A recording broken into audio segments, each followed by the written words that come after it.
NyanCave! Hello, welcome. Hello! Ooh, it's PlayStation time. It's PlayStation State of Play. We're gonna find out everything all day. So I have some hot predictions. Whoa. I predict we're gonna see Metal Gear Solid 3 Remake. I predict we're gonna see Final Fantasy Tactics Remaster. Wow. I wonder if that would be a PlayStation announcement. Where would they announce that? I guess it could be here. But they're also going to announce... I predict 15 minutes of gameplay from the new Suicide Squad game. Yeah? Because that's what it said in the description. Oh. It's a 40-minute presentation, though, so 25 minutes of other stuff and 15 minutes of Suicide Squad. At least they're giving us a heads up instead of being like, here's 15 minutes of Guardians of the Galaxy. Oh, God. I remember that. MGS3 Remake supposedly going to be an E3 Konami thing. Ooh! I hope so. Fun. That'd be good timing. I'm ready to feel that joy. And there's gonna be a lot of VR stuff for sure. Yeah, I think they said a lot of VR they stuff. were finishing up. No, it was Moss a 2. glimpse at 5 PlayStation VR2 games set to arrive later this year. Yeah, what's the take on PS VR2? I actually I haven't seen much about it. I have been getting recommended articles about it, but I've not actually read any articles about it. I hear it's good though. Yeah, it's expensive. It's expensive. It's like $600. $749.96. Whoa! Do we have reviews on it? Oh, we got IGN reviews. Sure. I'll fix the hashtags. The hashtags are wrong, Clay. Oh, my bad. I missed them. I said the Switch 2 announcement in the ping is a joke, not for real. No. Sony State of Play save. Yeah, I mean, before Facebook bought Oculus, yes, I was kind of all in the Oculus. Oh, 100%. Like thing, and the first Oculus was pretty good. Yeah, I would say it was a good. Oh damn! Oh, we still haven't seen the Cocaine Bear trailer too. Cocaine Bear. Damn. Yeah. Jeez. There's just an ad for it There's on the an ad website. for it, I'm on the main scene right now. So okay, give me 1 second because I gotta get a different browser. Yeah. I'm gonna be actually browsing. I'm gonna play a thing. Yeah, do it. My father's brother's nephew's cousin's former roommate WHO works at Nintendo said they're announcing Halo 42069 at the State of Play. Suzu! Suzu! Nice. Thank you, Suzu! I'll let everyone know, and don't worry, I won't say your name. I'll just say a trusted source. Verified source. It's just like anonymous verified source. Yeah, absolutely. Cheers. Wink. I wonder how many of these it would take to make that true. Whoo. Okay, I'm gonna flip this over. Yeah, sure. I would like to stop this. You can't. You can't stop it, Clay. I'm flipping this over now. Woohoo! But yeah, so I was big in the Oculus thing, and I was actually pretty happy. I think I got more or less my value out of the I guess they would have called it CV1, the consumer version 1. Yeah. Which I think I actually got on a late Kickstarter for. You did. Yeah, I did. You kickstarted that. Yeah. So that was pretty cool. Like Gen 1 VR was pretty neat. It was pretty cool.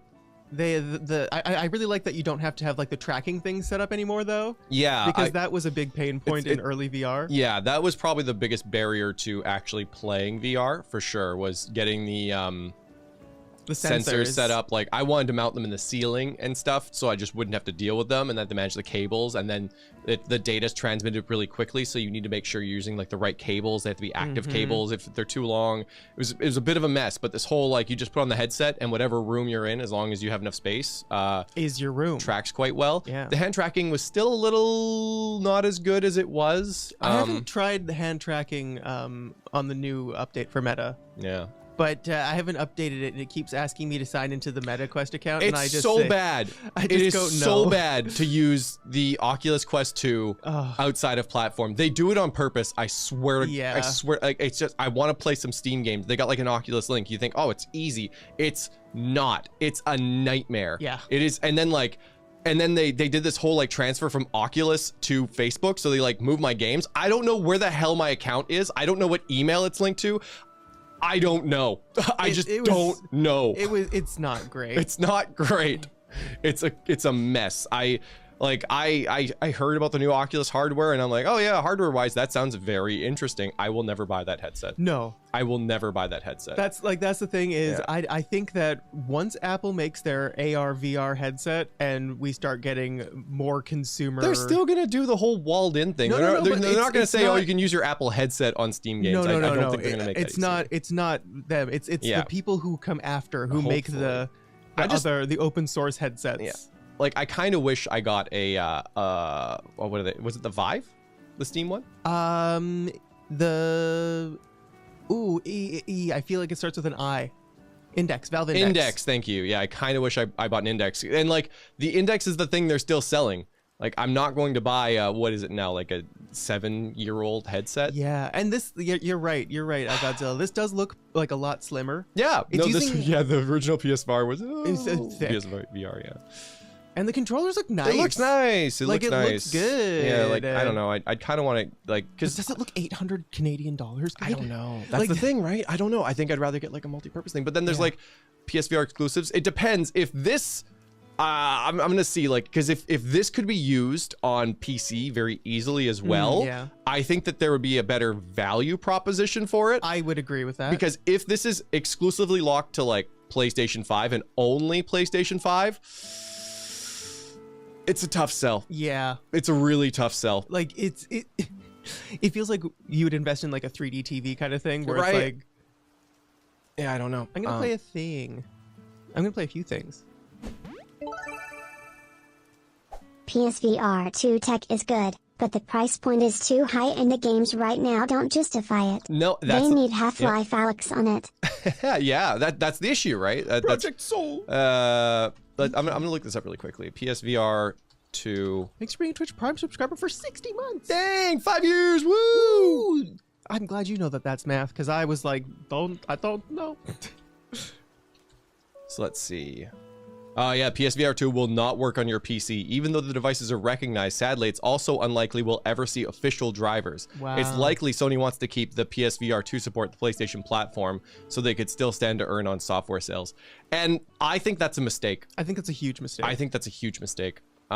Because it's like the whole Blu-ray thing all over again with the PS3. You know, if I was in the market for a virtual reality headset and I was like, you know, I'm into it. I've got a PC that's pretty okay. I've got a PlayStation 5. Yeah. If the headset is as good as it seems, it's an obvious choice. Be like, oh, I'll get the PlayStation one because then I get the PlayStation exclusives.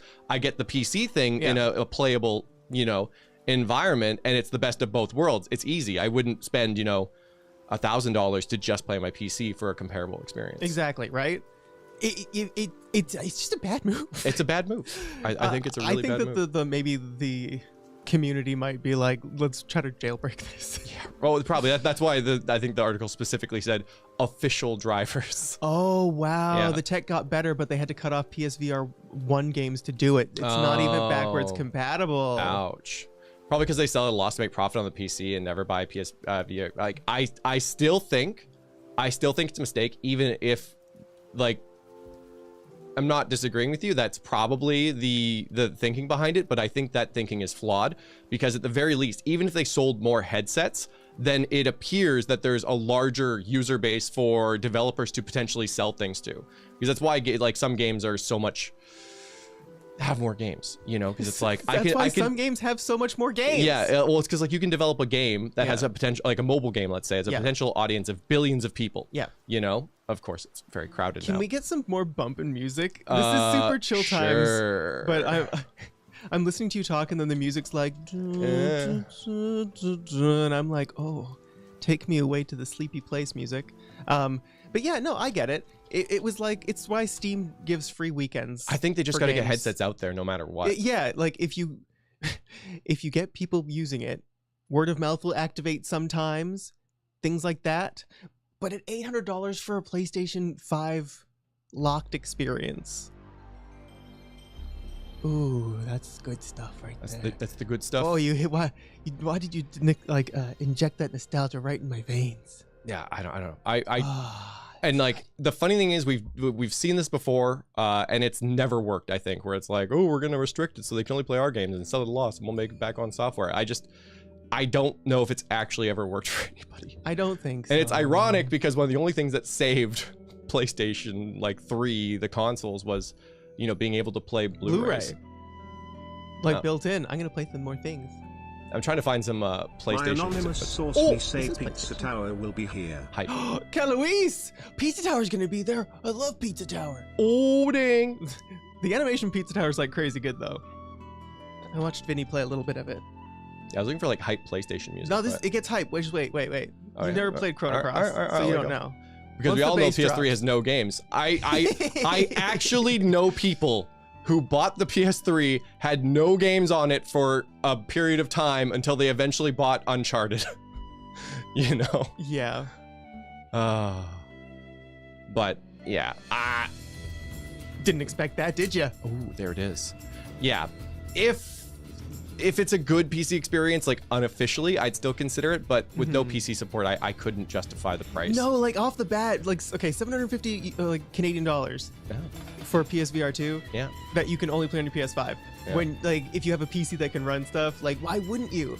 It just limits you to so much, like, Yeah, and like, you kind of still can't justify the price because the MetaQuest 2 at one point came in at like $299 or less or something. Yeah, until they bumped up the price. Yeah, well, understandably, because it was really, really cheap. Yeah. For a pretty good experience, like hardware-wise, software was awful. Yeah. I was waiting for Kingdom Hearts 3 and FF Versus 13 the entire time. Me too, Spubby. Me too. Oh, conversely, for a while there were more Zelda Breath of the Wild games sold than Switches sold. Yeah, that makes sense. Yeah, that was a tough one. Yeah. Oh, SE, yeah, I didn't play PS3 because no Kingdom Hearts. Yeah. Oh, yeah, they did recently fix the Chrono Cross port. That's why Chrono Cross was in my mind. Ooh. Apparently they fixed a lot of bugs that was going on. Let me know if the music's like a little loud. But yeah, I think more than anything, and it's really funny because the original Oculus CEO, who's kind of disappeared now at this point, Lucky Palmer, I think it was. Lucky Palmer! He sounded like a batshit crazy person. Oh, for sure. Most of the time, but he was actually really right about a lot of things regarding VR. Yeah. Like, it is a lot about the feel. It is a lot about the immersion. I think that sound is like incredibly important in a VR experience. But okay, like the thing is, you don't realize how important sound is until it's taken out. Like I remember watching the Kingdom Hearts trailers where they play the music and only do the voices. Yeah. And there's no, like, you watch them run up and they just are like, you're like, where's the slappy slaps of Donald's feet? I need to hear the, because I want to feel it. Yeah. You have to wait until you play the game.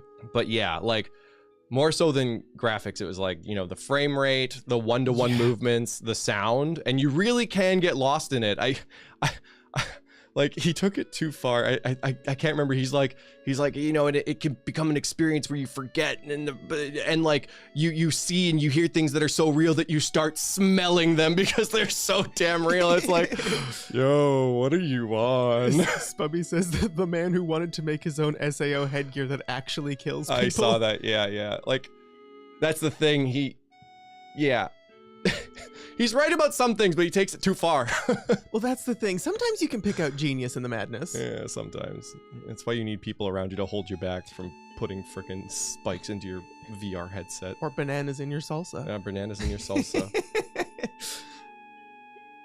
Playing Garfield Kart and the sound design was literally painful. Yeah, it's so important. And I think it's like 5 times as important in VR than it is.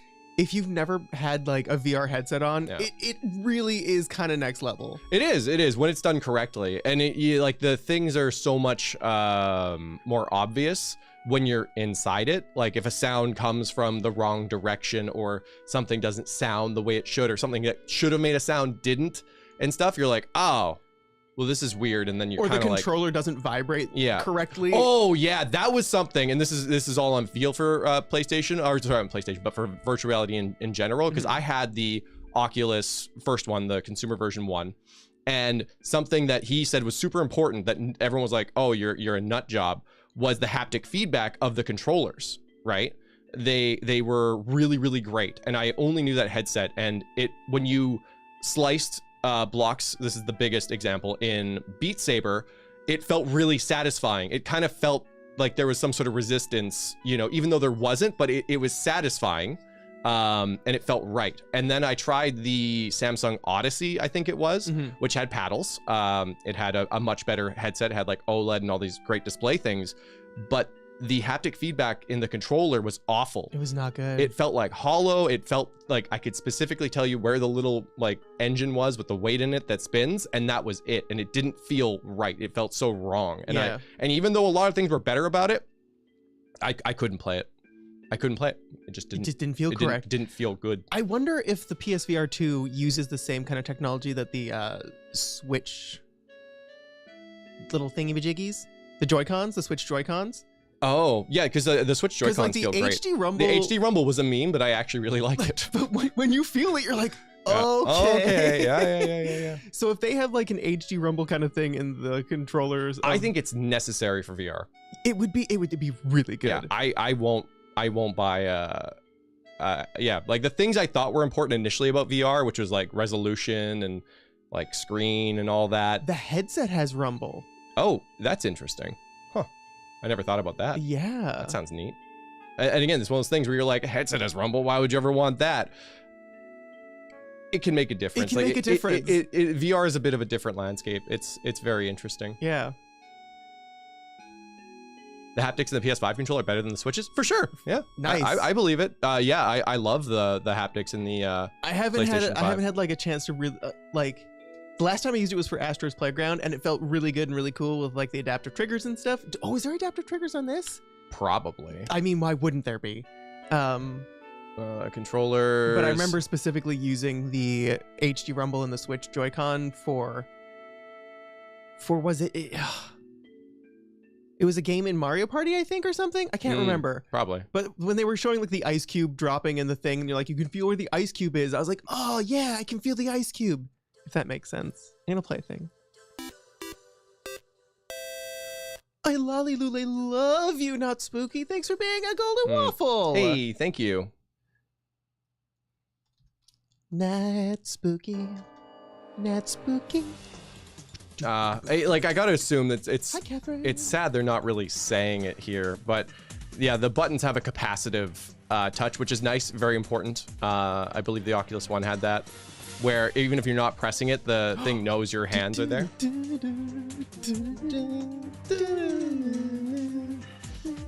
PSVR 2's 4K HDR OLED panel. Like, see, this is the thing. It sounds really good, and if I could get this NPC, this would be my the headset I would buy. But I'm gonna wait. They stepped up the haptics and adaptive triggers. Nice. That's good, and that's all great. It's all good. Oh man, yeah. If PlayStation came out and supported this on PC as well, yeah, it would be. I think it would be a game changer for VR in general. Yeah. But no one wants to do that. 4K OLED 120 hertz is overkill. It is. That's the hilarious thing about it. Like if they had a like, I don't know, 1440p or like lesser K version that you could get at a lesser price point. Frame rate is more important than resolution in VR. Like if you have a high frame rate and a high FOV. Yeah, that's really great. You'll feel a lot less motion sick. Like the biggest cause of motion sickness is like frame stutters. Skipping, yeah, like when we were playing Subnautica. Yeah. Oh my god. Oh yeah. In like the early days, like yeah, vomit inducing. It's crazy. Yeah, like because you, not only because being in VR is sort of I don't know, it feels different. But like underwater and then the frame skipping and you do, yeah, it's like saying it's a bit like wearing a scuba mask, and it really felt like wearing a scuba mask. It was immersive, but it was man, very immersive. Like the thing about it is there was a lot of motion that had nothing to do with you because you were kind of like floating in the water, but your body wasn't moving, and that was the ultimate like because it confuses your brain. Your brain gets feedback that says, hey, I should be moving, but you're not moving. Yeah. It's the same as like in cars aren't too bad actually, because I feel like the car thing. Well, because like I think our brain is used to being in cars. I don't know, because when I VR race, I don't get nauseous really. Yeah. But if I'm in a freaking spaceship or something, oh my god, I want to hurl. But it's like when you're parked in a parking lot and the car next to you pulls out and you feel like your car's moving, even though their car's moving. Yeah, the brain is crazy. It's like that, except for always. Yeah. I'm gonna play a thing.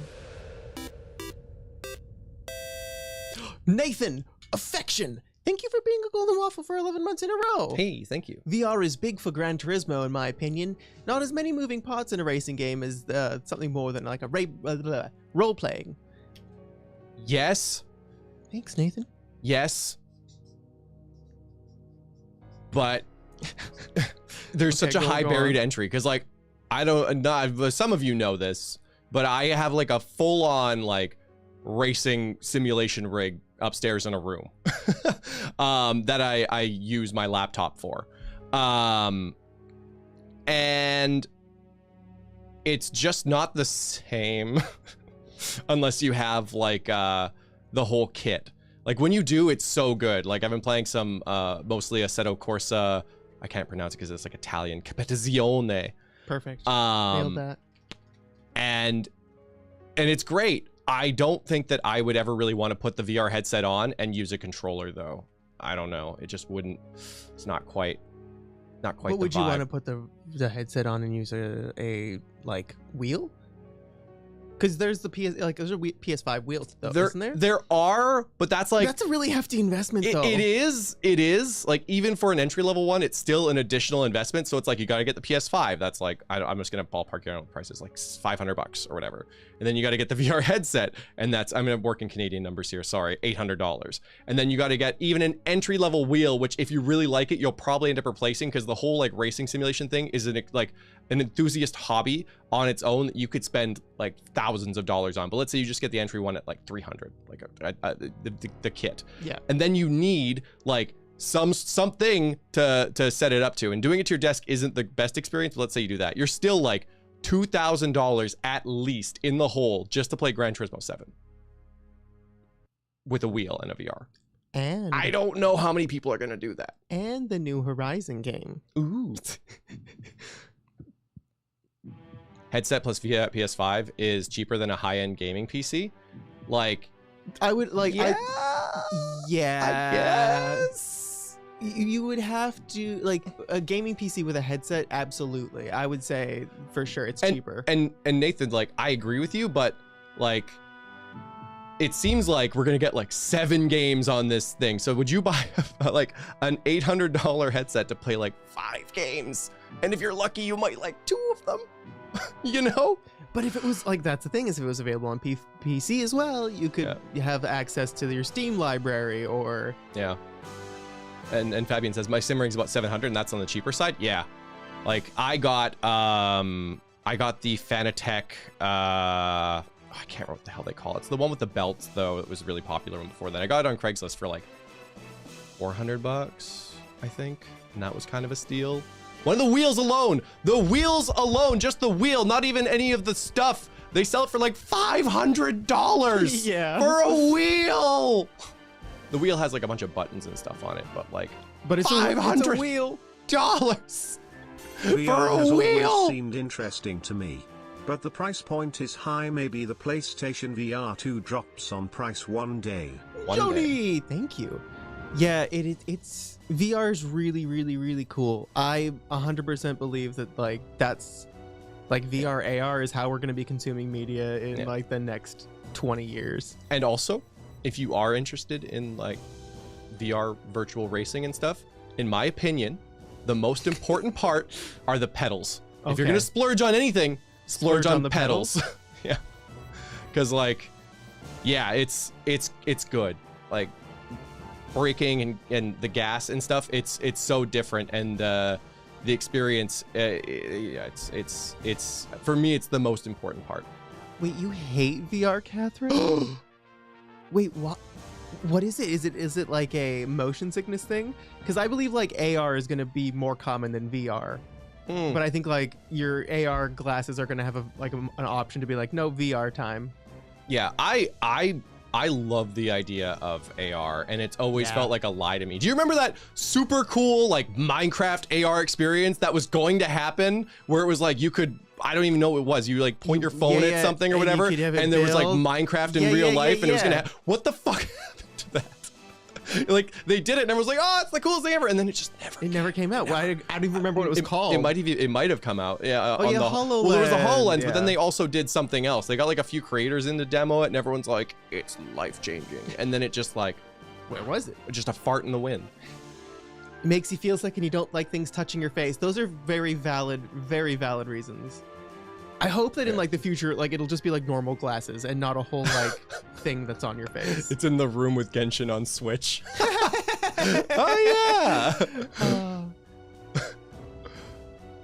Man, I imagine that's like, you know, when you didn't do the homework at school or whatever, and you just really hope the teacher forgot about it, and then sometimes it did, like it seemed like they would, and then all of a sudden they're like, oh yeah, the homework today, like 45 minutes. You're It's worse when there's the kid in class who's like, excuse me, Miss Bitters, I believe you forgot that we were supposed to put in the homework. I was that kid in elementary school. And then middle school happened, and then I was like, I'm not that kid anymore. What do you have? You've got nothing to gain. The fact that I did my homework like I was supposed to, and I followed the rules, and I should get my recognition. Oh, okay. So what? No regrets? No, none. Yeah, see, fuck that kid. You wish.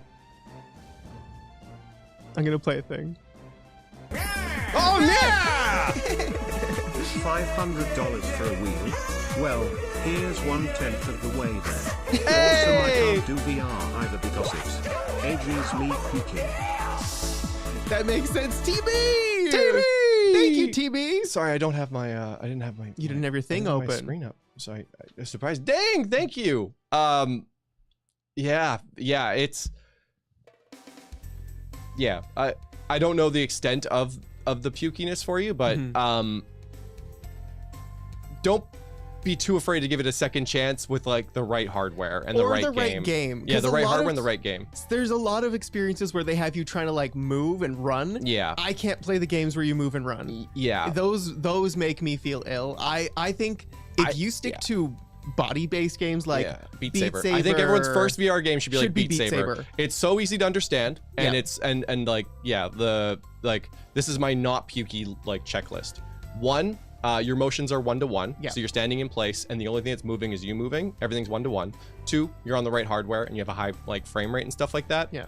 And that's about it. That's like the least pukey, and I understand that some people still get like pukey from that, and yeah, that at that point, it sucks.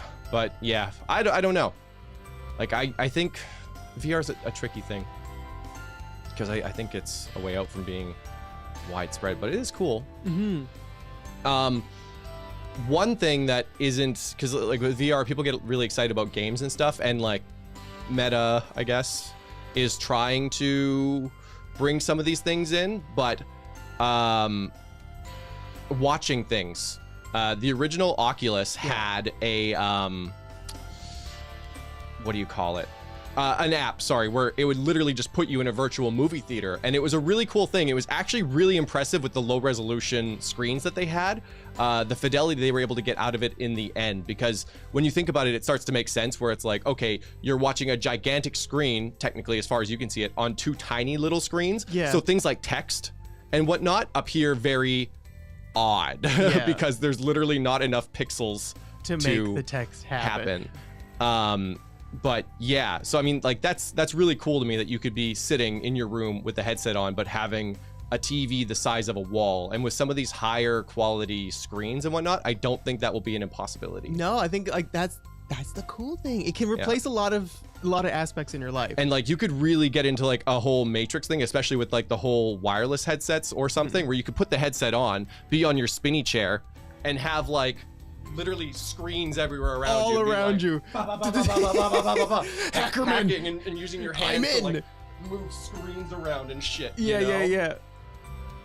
We've been talking about VR for a long time. Well, like, cause I was in the hospital kind of recently, and if there was like an easy VR thing that I could have to not like be like, I feel in healthcare VR is a no-brainer. Yeah, that's something that I really do think that hospitals eventually should invest in VR tech for like people who aren't able to leave the hospital, because I haven't done the experiences too much, but they're pretty cool. Like I did this nightlife in Tokyo one, and they kind of like walk you around different clubs and stuff and give you different like. Yeah, that's what I used like when I was really sick prior to the surgery. I was using the headset to just experience not my room for a bit, and it was so helpful. Yeah, where it's like, I'll be in like this documentary about cells, and I'm floating around with cells and stuff. I'm like, yeah, this is cool. Yeah.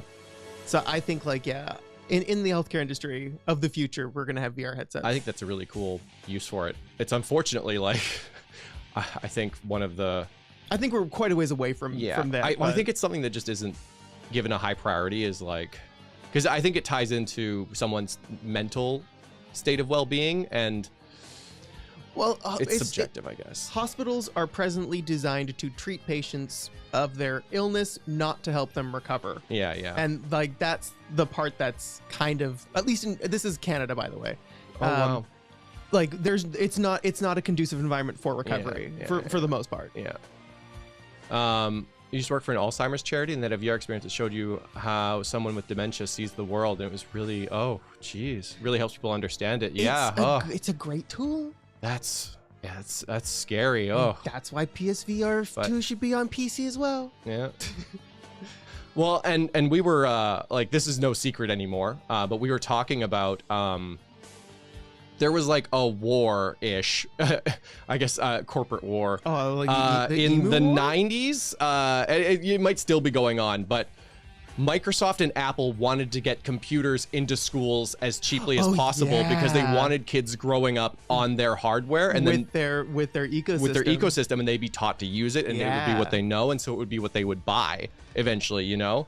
And it would be cool to see that kind of thing happen with VR. If VR was learned for learning, that you would get subsidized, you know, headsets to kind of do that, to provide learning experiences. Of course, we wouldn't have to dissect stuff anymore. Because I could not dissect in high school. Like they're like, here, dissect this like grasshopper, and I was like, nope. Yeah, it was a sheep's eye for us. The sheep's eye was middle school. Oh yeah, it was middle school. You're right. Yeah. And so like, to be able to have that experience without actually having to touch something that's died would be really cool for me. I know data biology. I can't remember what physics. I took physics.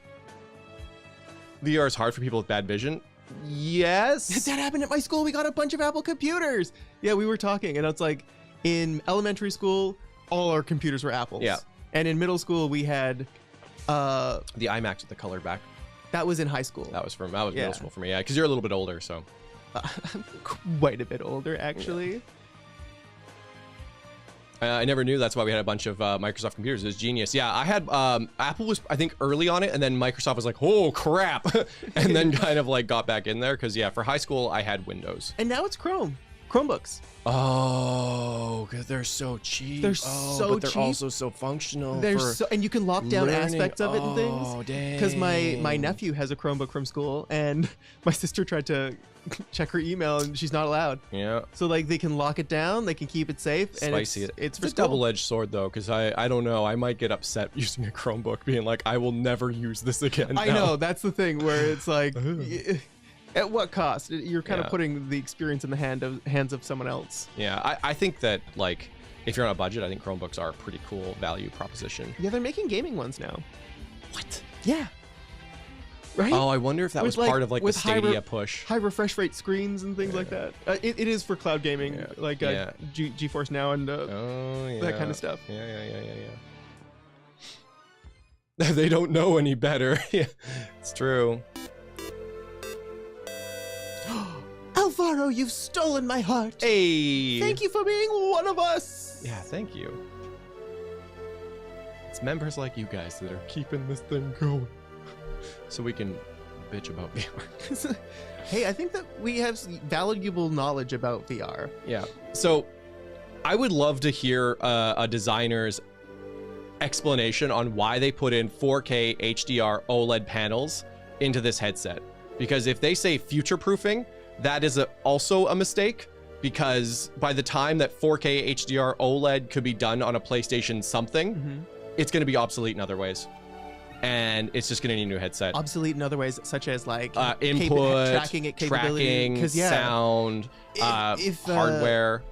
If the hand tracking on Meta is good, I haven't used it. They've been updating it, making it better, apparently. Almost feels like it was put there so they could put numbers on it, like on a spec sheet. It's kind of like when they put 8K on the box of the PlayStation 5. That thing is never doing 8K. No. Maybe like... I think they did that with like the PS3 as well. Yeah, 4K or something. Yeah. Output. And it's like, yes, it has HDMI 2.1. Yes, it could output an 8K signal if it needed to, I guess, technically.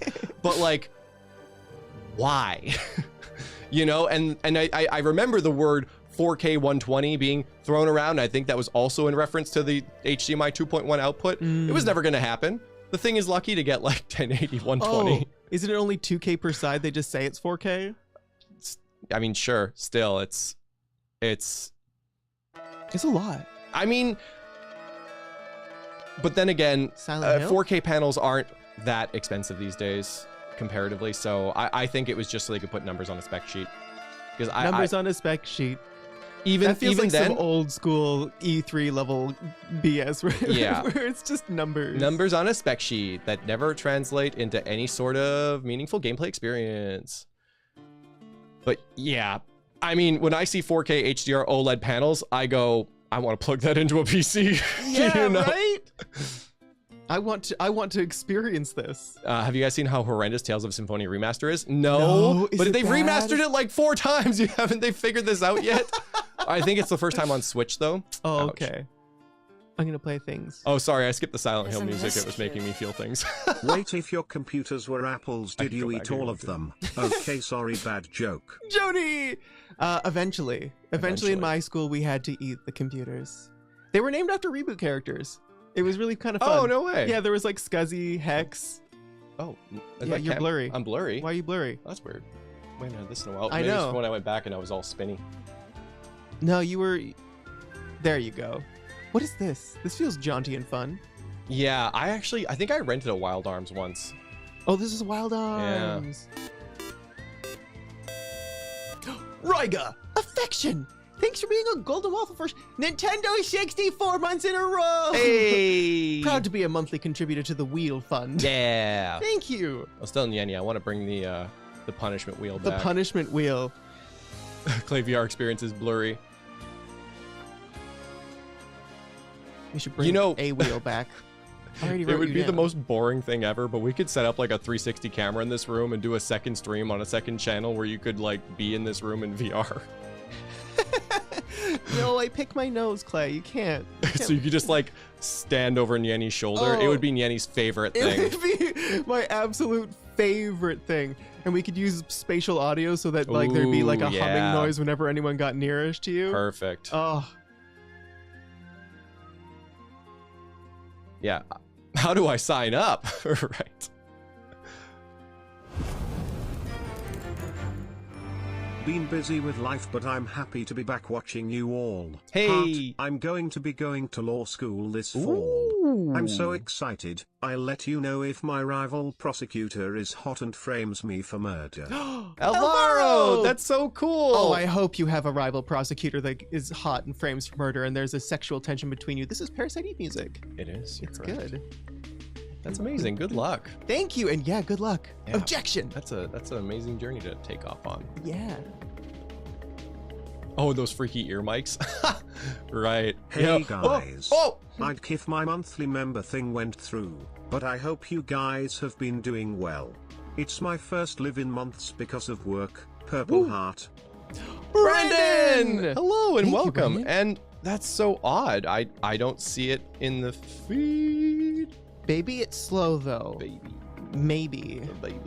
Baby, it's slow out here. I don't see it in Streamlabs, but I see it on YouTube.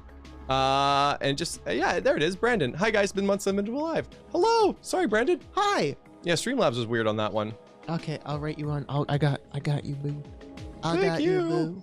Did we miss anyone else?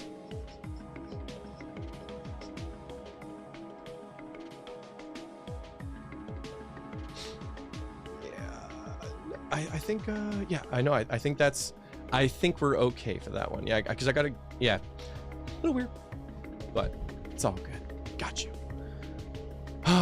But yeah, I don't know. Do you think like future VR headsets are going to have like full body tracking? Not for a long time as like a base feature, because I just don't think it's super important. You don't? What about Feet Saber? Feet Saber. Yeah. You know what? I didn't think about that. It should happen tomorrow. You are correct. Feet Saber's a real thing though. Yeah. Yeah. Because like I feel that if you like had stuff you could stick to your body, like points. Yeah. I feel like that might be pretty cool. I think full body tracking is cool, but I just think the use case for it is limited. I mean, I have a limited imagination. Consider this. You've just played a song of Beat Saber and you have styled on everyone you played against and you want to do a victory dance. How can you not dance with your whole body? And I think you are just proving my point. Okay. Yeah. You mean Dance Dance Revolution? Yeah, we could have DDR. Yeah. I'm in my house in a full mocap suit.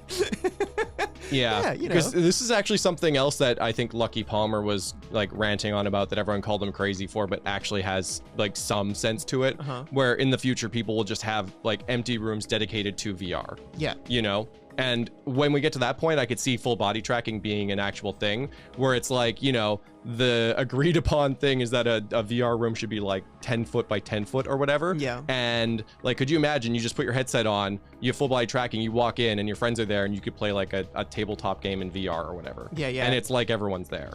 Imagine... And that's kind of what Meta's going for. Yeah. But yeah, I hate that they're at the forefront of that. Imagine it's the future and public transit has taken over the use of cars, and you go into your public transit pod, which is private and sterile, with your VR headset, and your commute to work takes 15 minutes. PSVR2.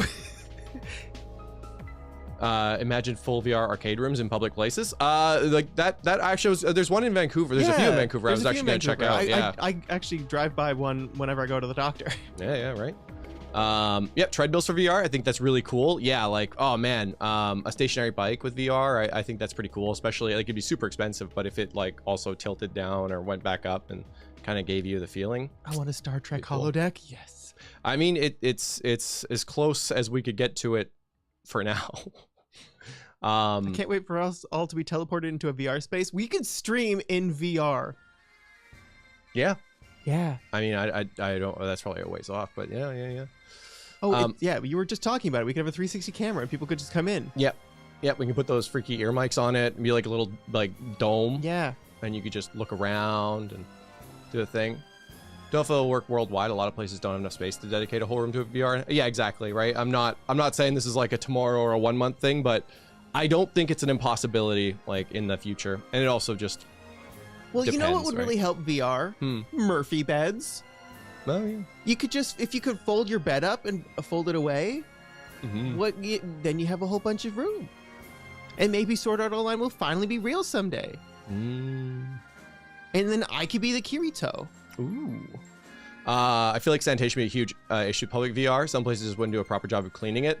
And Raiga, to that, I counterpoint with laser tag. Okay, have you ever been to a laser tag place? Those things are disgusting, and yet everyone still uses them. Pre-pandemic, I would be like, they're still in business, Nyanny, and they haven't changed anything. I know, that's the thing. And like post-pandemic, no, I'm not going to laser tag. It is an experience that is it's the children, Nyanny, they're disgusting. They're disgusting. They can't control. They're leaky and spitty and it's actually something else that they cheap out on. They don't tell you about when you get VR. I don't know what this one has. Let me take a look.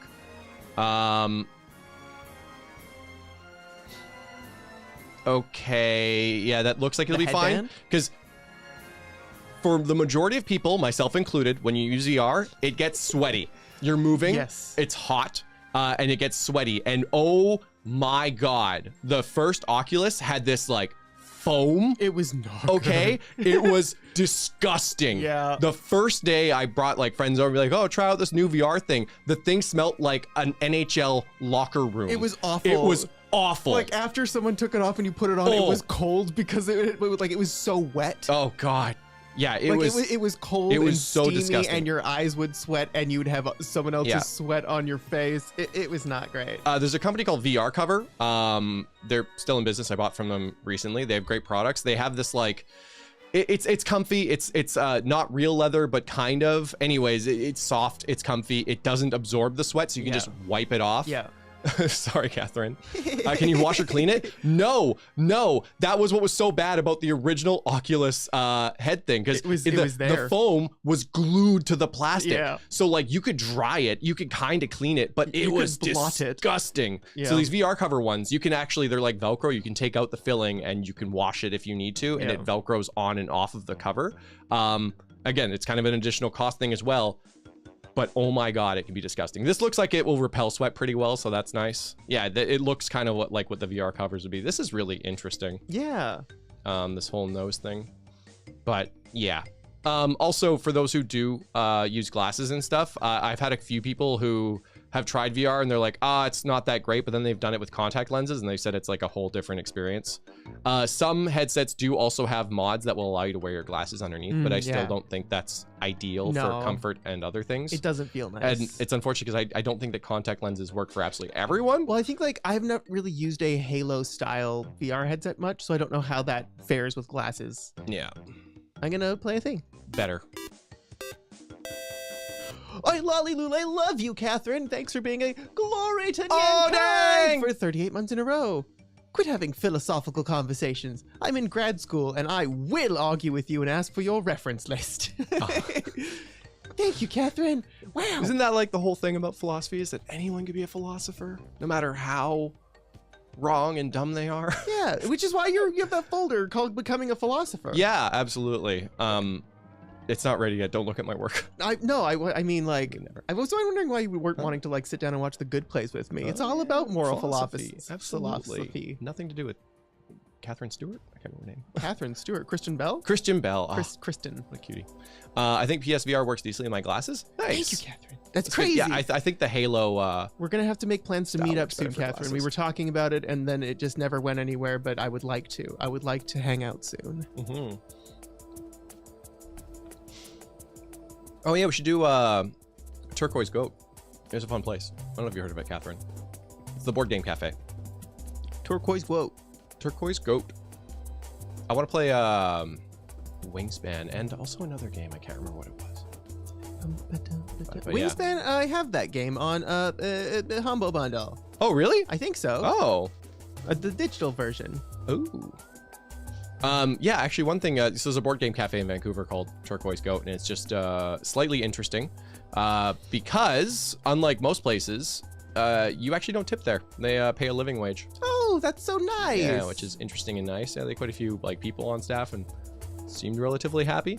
Yeah, they charge you like $10. You get the table for 3 hours. You get access to all their board games, and then the drinks are on the thing. And at first I was like, oh man, like these drinks are a little bit on the expensive side, but I was like, oh right, no tips. And the staff don't ask for tips, of course, because it's all Because why would you? Yeah. Very interesting.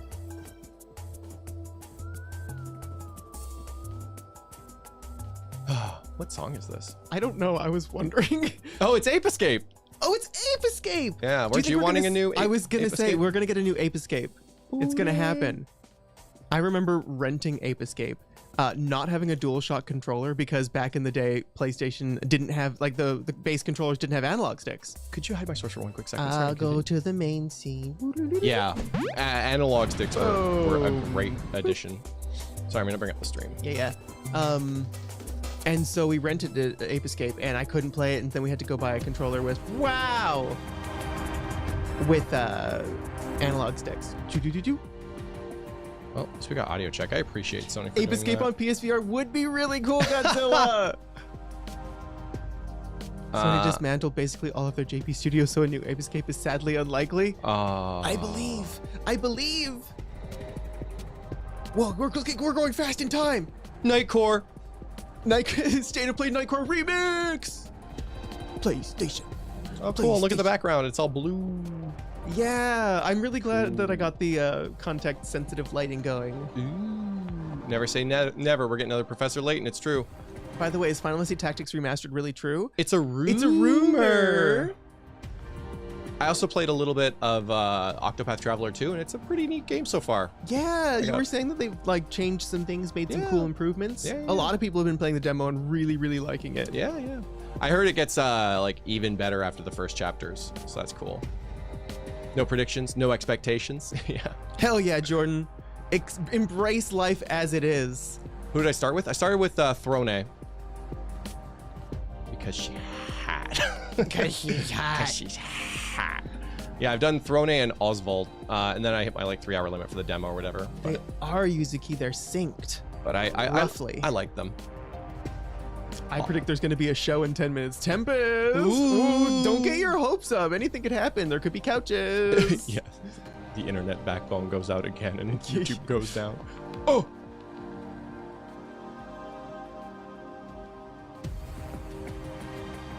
Oh, that sounds interesting, Godzilla. I've tried to watch Kid Icarus.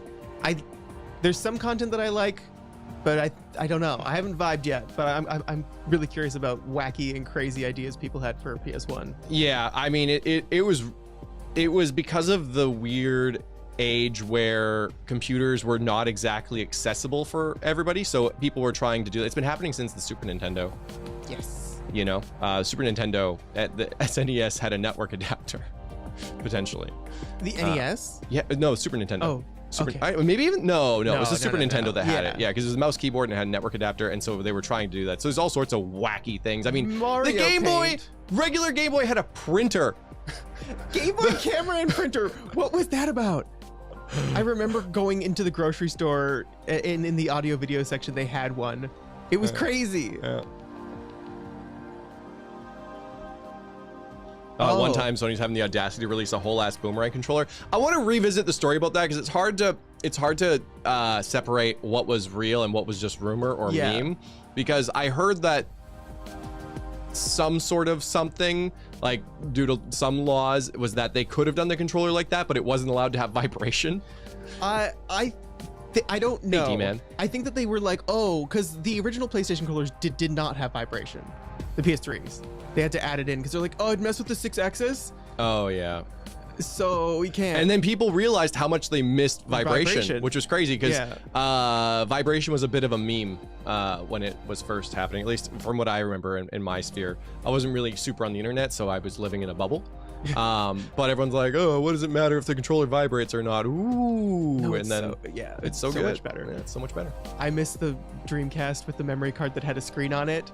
It was really cool, Catherine. Yeah. Then PlayStation's like, we got that too with the Pocket Station. I think and then they didn't bring it over to the West. Yeah, the Pocket Station, because you could like upload your Chocobo from Final Fantasy 8 or something. Yeah, well, that's how you powered up the Chocobo summon in the game. You had to play the Pocket Station. The Pocket Station. Yeah, that was a very neat idea. I mean, yeah. I've always had stomach problems talking about vibration, and when I'd be homesick and I would play Final Fantasy 8 and I would summon Eden, and I'd put the controller on my stomach and I would just let it vibrate for the whole. Well, settle down there, Vanille. For the whole 2.5 minutes of Eden summon. Sorry, go on back to Pocket Station. No. I wanted it, but I couldn't. I should have launched in the West. It didn't. It never came over. Yeah, it was Final Fantasy 8, and you can only get certain items from Pocket Station. Yeah. Yep. I remember seeing it in like a specialty store at one point, and I was like, ooh. Oh! But it was crazy expensive. State of Slay. Yeah. I was just checking the scene we're on. It's good. It's good. I'll flip us over to full screen once it starts. Yeah, it was something that never took off, but it really excited me was the concept of using like a Game Boy Advance or a PSP in conjunction with a console. Yeah, I remember because Sony was like, in Gran Turismo, your PSP can be your rear view mirror. Yeah. I don't think that's a great implementation of that. They tried.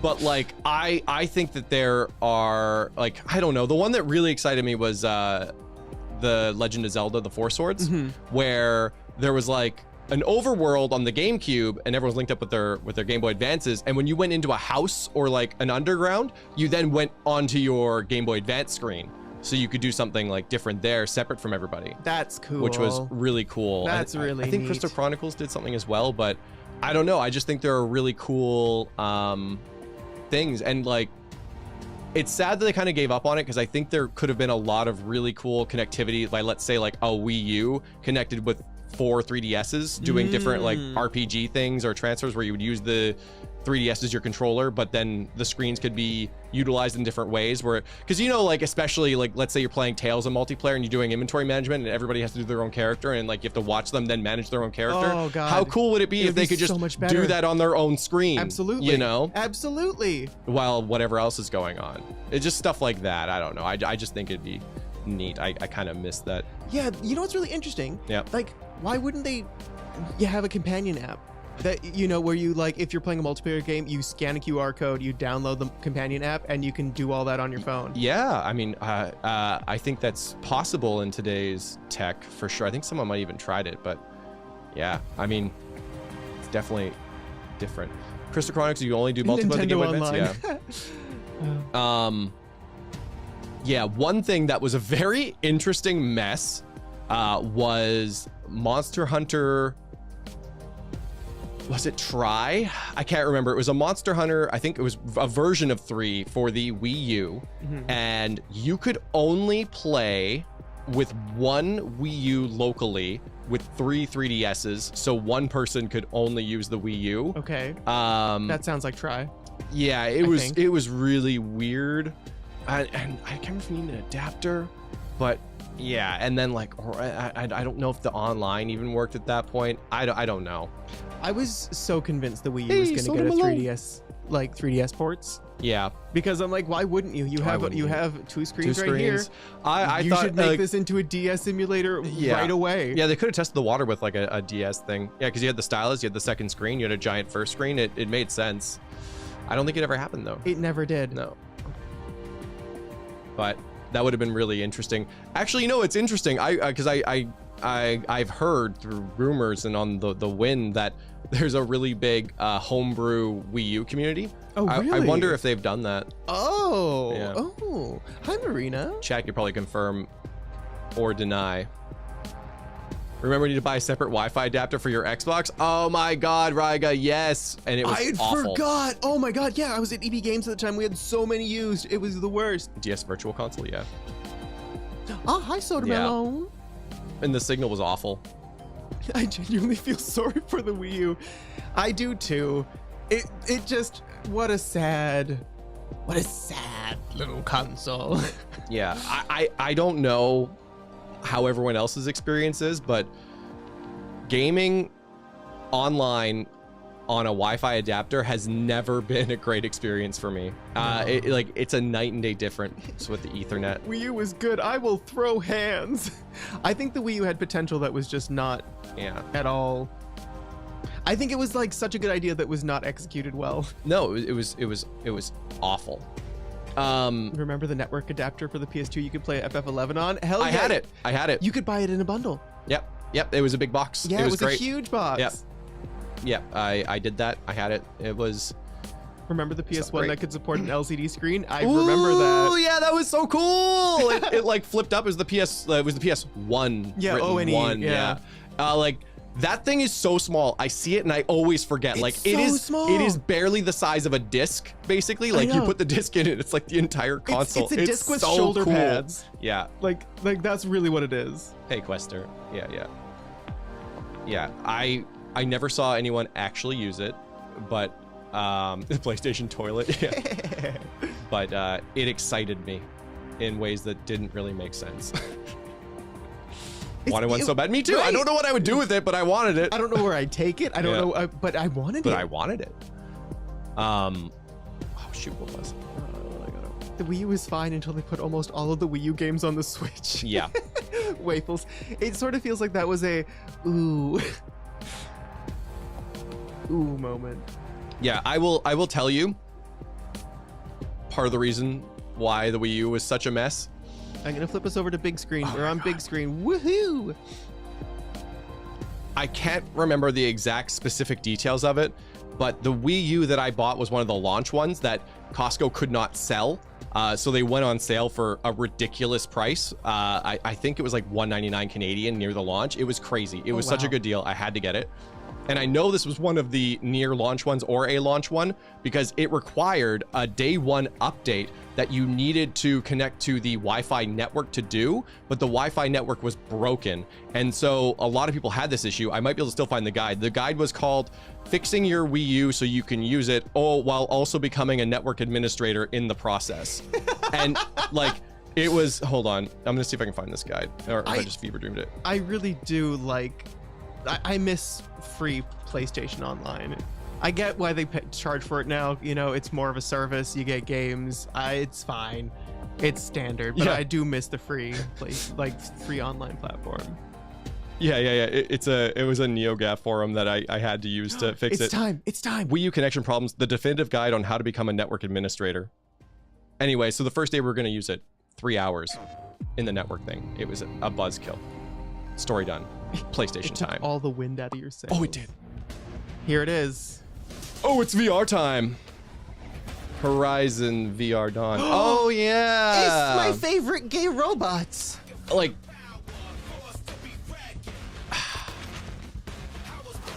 if I could get PSVR for PC and that, I'd be so excited for Gran Turismo 7 VR. Yeah. Because Gran Turismo 7 is a really fun racing game. I'm surprised. Hello Neighbor still around. I know. I don't know how they're doing it, but they're doing it. PS5 console required, by the way. Welcome to our first State of Play of 2023. Woo! We've got a lot to show you, including an in-depth demo of Suicide Squad Kill the Justice League. But first, PlayStation VR2 is finally here. Let's dive right in with a look at 5 games arriving on PlayStation VR2 this year. Are we gonna keep the subtitles on? Oh. Let's see how you do this time. Are there 2 subtitles? No, you're good. Oh, good. They have closed captions. I should leave them on. Oh. Gotta work on your focus. Oh, I went to the one with subtitles. That's fine. I like it. Yeah. They'll get you killed out there. Remember what we shook on. Or, I guess we'll just have to keep this up. I love cards.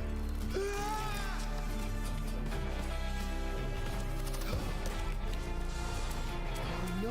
Not that I mind, of course. Let's try again, shall we? I just wish there were less scary experiences in VR. Because, like, I don't know. I feel like it's the most basic thing you can do.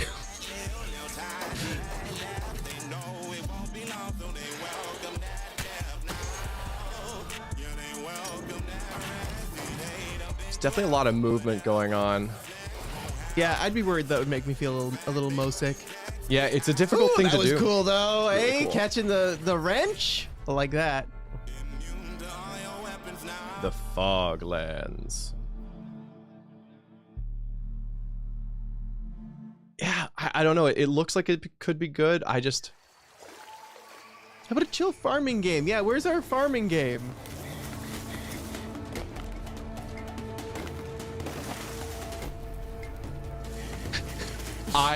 I predict this game has a very high chance of being not good.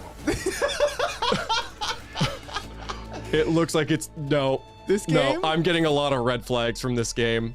Yo, you can trip balls in this game, though, bro. I need you. You want scary? Oh, No. Uh-oh. Yeah. Green Hell VR.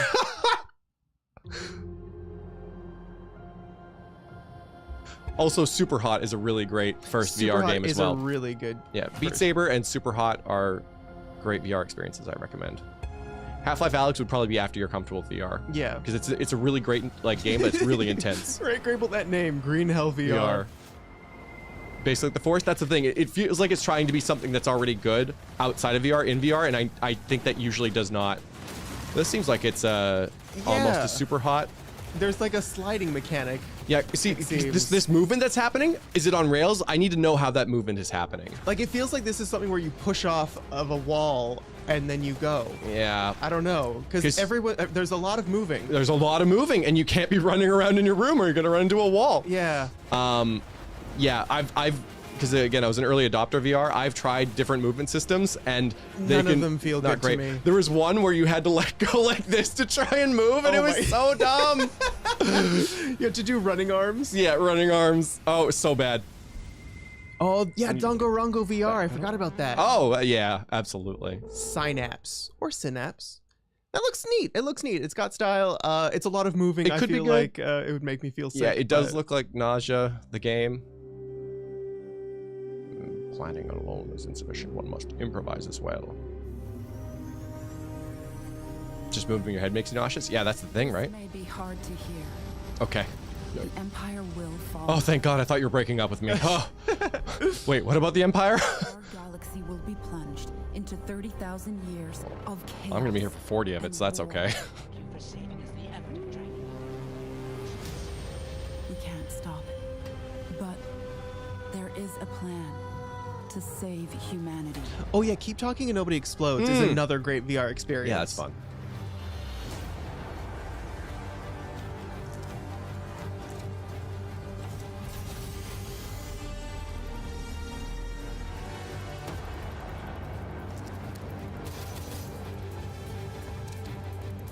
Oh God. Oh. I'm not sure how I feel about this. Did the frame rate feel bad to you? Is it moving in slow motion on purpose? I don't know.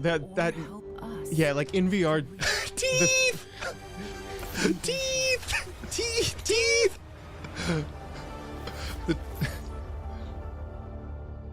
Feels so shaky. Yeah, it did, and that's a big nausea. Yeah. Red flag. See that tower out there? Big scary one. Scary again. I don't know. There was. There's like a cat man here, so I'm feeling pretty good about this. This looks like that game. Your life. You're gonna show it to me. Oh. To the very beginning. Oh no. Thing that you can remember. Every time you blink, you're going to jump. Oh no. See, this is cool. Hey, you. Come over here. That's what they used to call me. That's what they used to call you. It's like they knew you, Clay. Your neighbor. The only way to fight against time is to create a work of genius, which might live on after. Yeah, this looks like it would destroy me. Oh my God, I know. Wow. Jeez, awards. You ever cry in VR? And keep them closed. No. It's only a matter of time. Back to the Future. You're ashamed of something. I would watch that anime. Yeah. Terrible. You're trying to blink right past it. Oh. The blink of an eye. Now, the next time that you blink, I'm gonna send you back. Bach? Just try to enjoy it this time. Oh. That seems sweet. I almost cried watching that. I know, right? Yeah. It's a sneak peek at some great upcoming games for PlayStation VR2. No, that's the kind of Next, experience I Bungie want. gives us a stunning new look at Destiny 2 Lightfall, which launches on PS5 next week. Oh dear. You know, Destiny 2 is a game that I almost want to get into, but always seems like it's sold to be cooler than it is. Yeah, I played it when we got Stadia. And oh yeah, we did. I thought it was kind of cool. The malefactor of our first collapse is at our doorstep. Oh, that's really cool. Right? You have no purpose. Ow, hey. Seek one. I mean, true, but, you know, lay off. Destiny 2 is a game. That fear is your failure. Like, that's a really cool creature person. Yeah. Vanguard to all units. Keep the enemy away from the traveler at all costs. When you do. I understand what's at stake, like they are. Not all of us have lives to spare. Man, these AAA trailers feel very formulaic at this point. We know pain.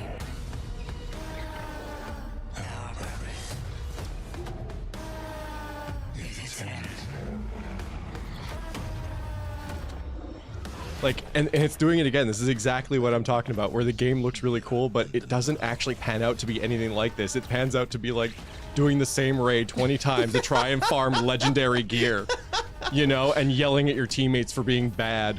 But the first time's kind of like this. I heard there was like a controversial one where there was some sort of like insta-kill mechanic that just made the player base so toxic or something, and they had to change it.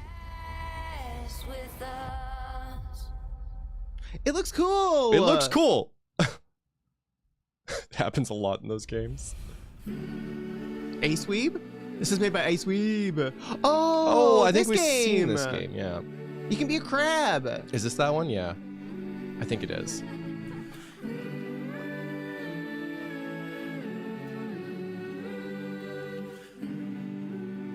Definitely looks cozy.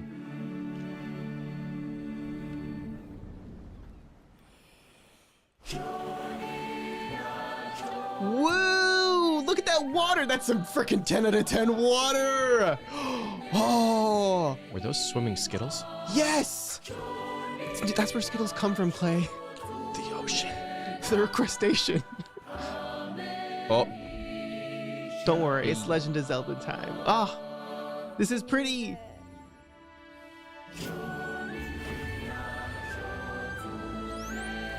Yeah, be the shit stain of the sea. They're so pretty. Remember that time you did jump dolphins in Final Fantasy 7?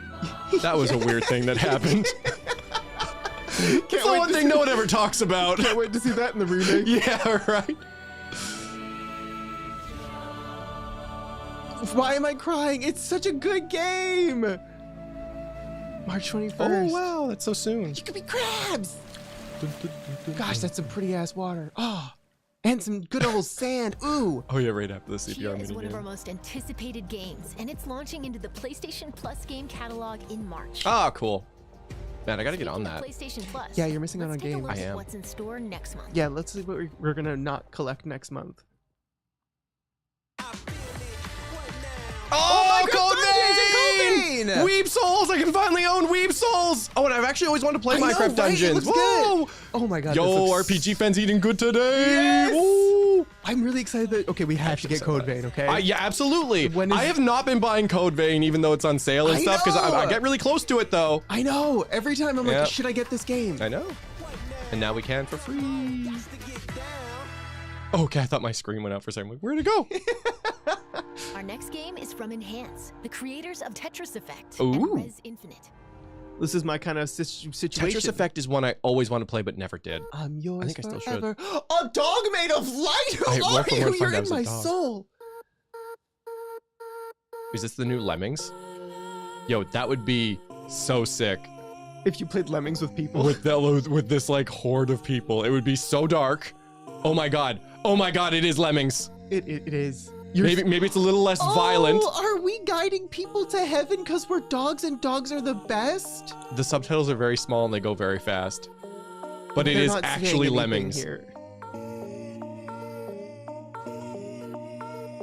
What the heck? It is a little unsettling. This has weird cell phone game vibes. Yeah. I don't know. I think it looks fun for a day. Oh, the others. Whoa, what? Oh, is this a tale of remaining unique? And going against the flow? Oh no, And it's the Sith! Lightsabers? 45. Blue lights.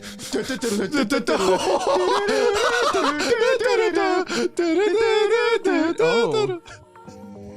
It feels near now. Yo.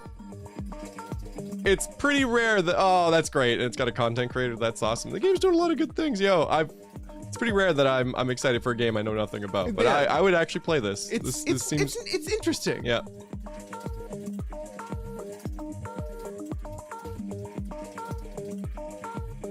Oh, I love they're the little square dominoes. people. I love them.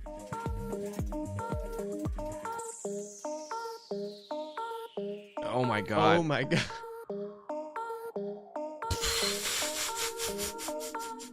Cool. Oh, limited demo today. Cool. Oh, and it's gonna be in PSVR 2. That's gonna be interesting. That's gonna be cool. I'm not gonna do that, but tabs, but with a dog and a purpose. Oh, I missed it. Oh, this is gonna be cool. Always no. Nope.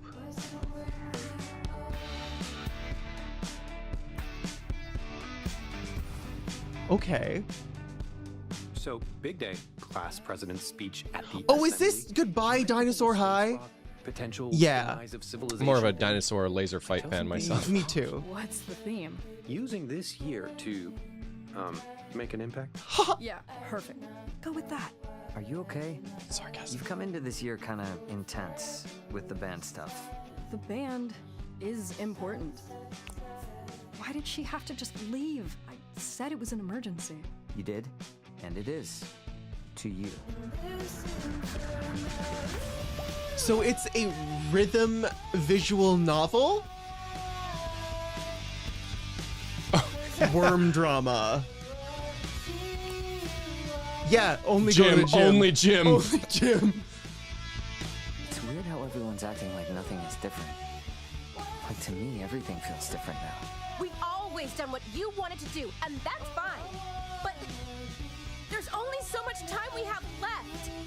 How are we supposed to just be fine? I don't know a lot about Tumblr, but it almost feels like Tumblr the game. I don't know much about Tumblr, but this kind of feels like Tumblr.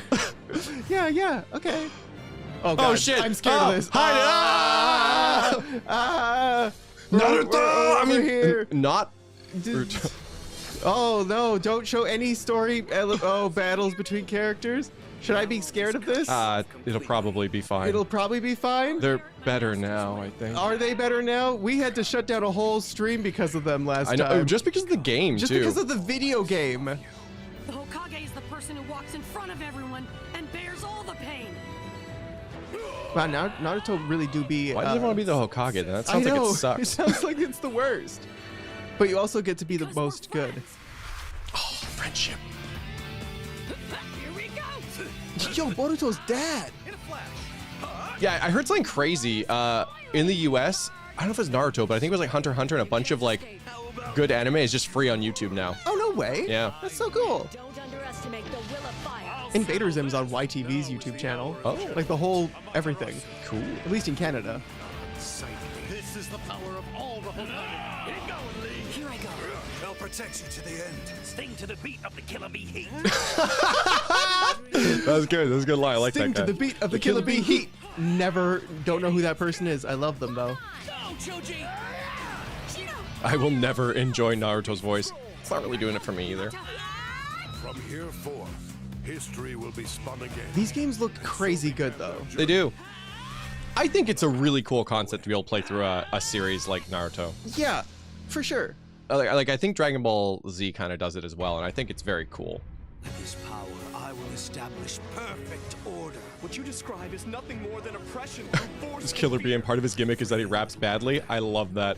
Killer Bee's my favorite Naruto character. Thank you for helping me. The D&D learn bard that everyone has always wanted to play. Yeah, but I rap badly, and that's my magic. Captivating fantasy worlds await in our next two games. I'm excited for Captivating Fantasy Worlds. Oh, I like Larian. I know, this is some Divinity. Is this Baldur's Gate 3? Oh, yeah, probably. I've been waiting for that to come out. I haven't been playing early access. Was dismantled piece by piece. And when I tried to buy it back, it cost me everything. I must finish what I started. Death's design will be complete. Discover Ketherick's secret. Find This out is what looking it like it. It's I've been, looking like- yeah. Strip him of his Oh, actually, maybe not. I don't know. What is this? High half elf.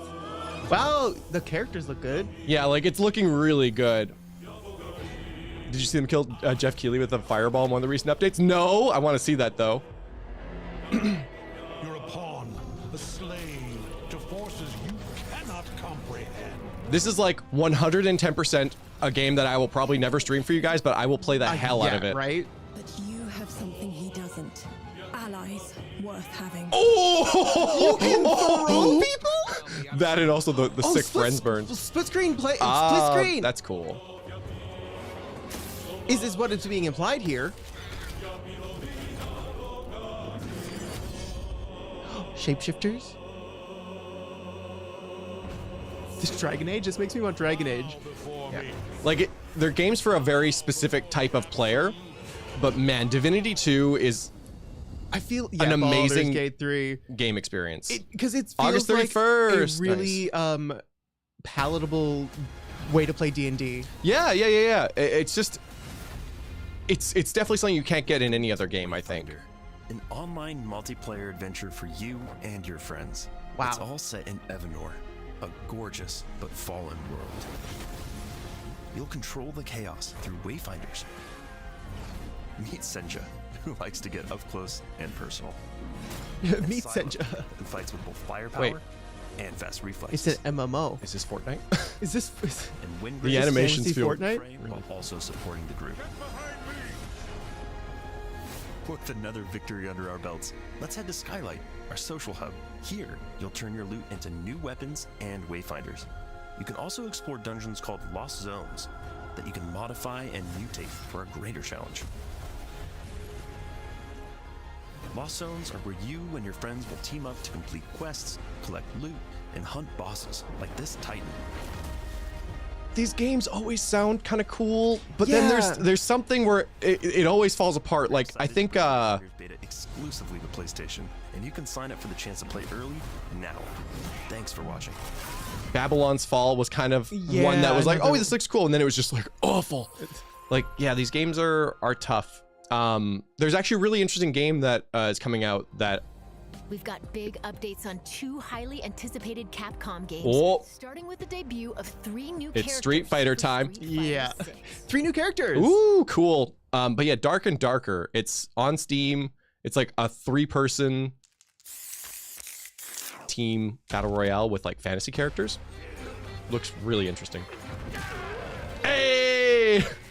Zangief! No. It's his brother Zangief. Oh. That wasn't. It was him the whole time.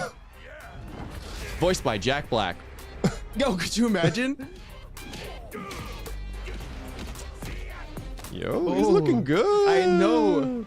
It's about time Zangief got jiggle physics. I don't know if Zangief had jiggle physics before, but man, I imagine that some people are going to argue that these special effects are too much, but I think they make it so much fun to watch. Oh, for sure. Like I really dig the style of that Street Fighter went down. Yeah. Where it went like to the ink splash and now it's like the spray paint splash thing. Yeah. I dig it. I think it's pretty incredible. Oh my God. It's time to get serious.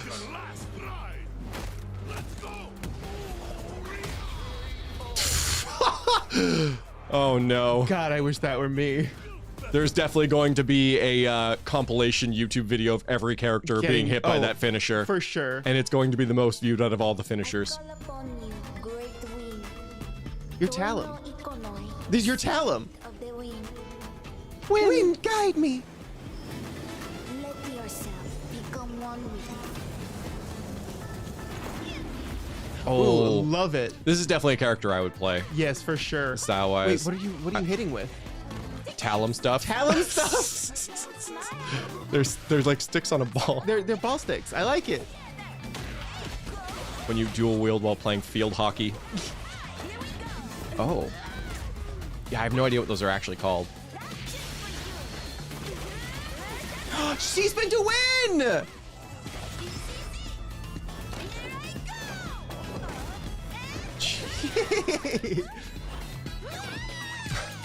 She's so cool.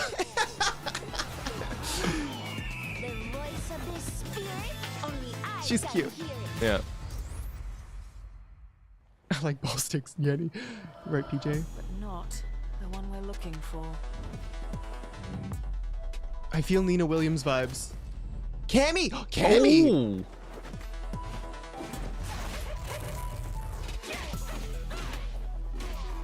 Dang, those are some tight pants. Yeah. Yeah, they are.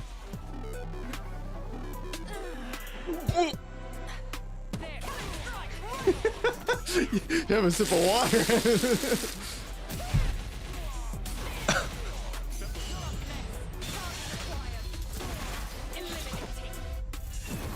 Oh! Everyone in this game is so hot. Even this older gentleman that's being kicked ass. Money is his power. Oh. Another mission awaits. I want to be Cammy so very bad. Like if I ever had like, if they're like, you get to be Cammy in your next life, I'd be like, take me to there, please. June 2nd. Cool. I'm excited to see like the Evo competitions and stuff for that game. So much fun to watch. See, we are all connected to the holy body. Dragon's Dogma. When you need only accept No. a sacred gift. Resident Dragon's Dogma. Oh. Yo, these are looking cool. I'm excited to play the new ones. Temperance, child. Wow. I've taken delivery preparing. This is Resident Evil 4 though, I believe. Really? Yeah, the remake. What? Yeah, they're remaking it. Cultists? In my Resident Evil? It was a really good game. This looks like so much fun. I'll make it cheap for you. Oh, yes. Oh, I can't wait for this. It's always like this with you. No wonder you guys want to play this one. It was the first one I played and I absolutely loved it. Long time no see. Major Krauser? Why? You can't Like They've got the scythes and shit. That's so I know. good. It's really. They're trying to steal the president's daughter. I mean, like. All right, so for our D&D campaign, you're going to be in a gothic castle with cultists. Yeah, I'm a police officer with a gun. What? What? I got the stat sheet off the internet. Okay. Then come, Sancho Panza. Let us rescue the Princess Dulcinea. I like this guy. He's very good. Hey. Reminds me of like Joseph Fares. Yes. Oh my God. You're kidding. I played this level in Donkey Kong. Right? Ah, yes. The time has come. Like I told you. Oof, did not hit that quick time. Ready to die, rookie. Exalt all. Is this the Ryan and Jake stream? Leon. Leon. This game looks so campy and epic. Yeah. It looks amazing. It has to be different. I can't wait to play it. I'm very excited. It's multiplayer too, right? Is it? I thought so. Time to cause some mayhem. Oh, this might be the multiplayer part. I thought it was co-op. Like I thought Resident Evil 4 was one of the only co-op ones. No, that's 5. Oh, that's 5. Yeah, you're Okay. thinking of with Shiva and Chris, who smuggles watermelons in his biceps. Ooh. He's so beefy. The show's not over yet. It's Harley Quinn, Deadshot, King Shark, and Captain Boomerang against the world's greatest DC superheroes Oh, boy. in this extended look at Suicide Squad. Oh, boy. Kill the Justice League. Let's hear Oh, from dear. developer Rocksteady Studios. Oh, that's the horde 5 and 6 are mode. co-op. Okay. Hi everyone, my name is Darius Sidarian and I'm the Studio Product Director at Rocksteady Studios. Suicide Squad Kill the Justice League is the next installment in the Arkhamverse and we'll be releasing this So there May. might be one more announcement It after is this, a but this is third-person probably going to be action the shooter set 5 years majority after of the end events of it. Batman Yeah. Arkham Knight. Metropolis has been invaded and you're going in as the Suicide Squad members Harley Quinn, King Shark, Deadshot, and Captain Boomerang. I to do face love off against the the name ultimate King threat, Shark and the Captain corrupted Boomerang. Justice League. The team has been hard at work at creating the best possible I game feel like if experience I for our were a players, Canadian and we're very excited to supervillain, share I'd be more like as the part of syrup this state of squirter. play. Today, let's take a brief look at one of the missions in our game. And I would just The Flash has been squirt corrupted by syrup on Brainiac, people and then they as wouldn't the be able to Suicide move. Squad, You know, you'll need to work together I wonder in a if- 4-player online co-op to stop the Flash and rescue Lex Luthor in the process. Enjoy. Yeah, because I know there's a lot of like King Shark is a superhero shark. Yeah, it's so good. properties. Yeah.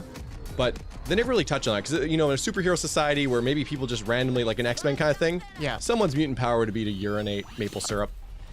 But they never touch on stuff like that. I was thinking like Spider-Man out of my arms or something. Uh-huh. But You know what? Hold on a sec. Hello, Brainiac. Why does the Flash look so evil? I have to pee because he's the bad guy in this game. We'll have Luthor ASAP. He also has some sort of problem going on. Good news! You want Luthor, all you have to do is come and get him. I mean, the Flash is kind of fabulous though, like this. Isn't the Flash supposed to be one of the like the most powerful superheroes, pound for pound or whatever? Like, could probably end the entire world if he really wanted to. I guess unless you possess him as Brainiac. Task Force X, what the hell was that? Flash is alive. And he has Luther. One damn thing at a time. So is the shark like their Artillery is gonna wreak havoc on our front line. If there's a snowball's chance in hell you can destroy it, I expect you to. No matter the cost. Are we clear? Who's that guy in Guardians? Where the snowball? Time to light them all up. Incoming Ollie! There is a lot going on the screen. Full disclosure, I'm not a big superhero person. I'm like a casual superhero enjoyer. Drax, thank you. The shark feels like the Drax. Like, the weird thing is, I get a lot of Guardians of the Galaxy game from this. Like, it kind of feels like the same game with a different coat of paint. I don't have a ton of information for that, but Why do we never get reinforcements?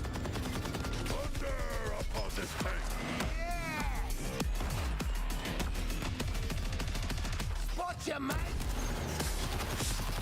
I love the age-old gamer objective of shoot the glowing objects on the impenetrable tank. Guardians of the Galaxy was an awesome game, yeah.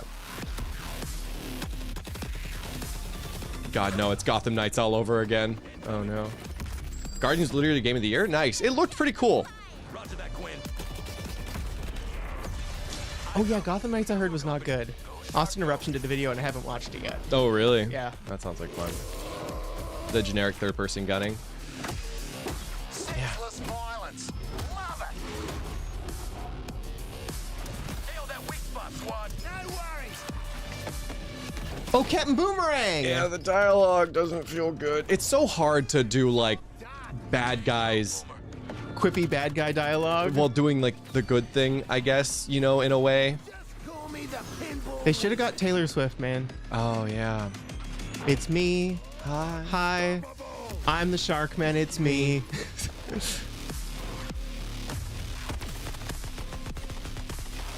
Quippy does not equal wit. Yeah. I feel like Deadpool really did some damage, you know, to superhero writing in general. We love Ryan Reynolds. There was a reason why they tried to close Deadpool's mouth. I don't know who did the Wolverine movie, but they knew. They knew. They knew what would happen if Deadpool opened his mouth. Yeah, love Ryan Reynolds, but yeah, Deadpool has fundamentally changed the way superhero movies happen. It was way before Deadpool. Like, yeah, I feel like I get, I'm just operating my own little bubble of opinion here, but yeah, for me, it was like, oh, the Deadpool movie's so good, and then all of a sudden,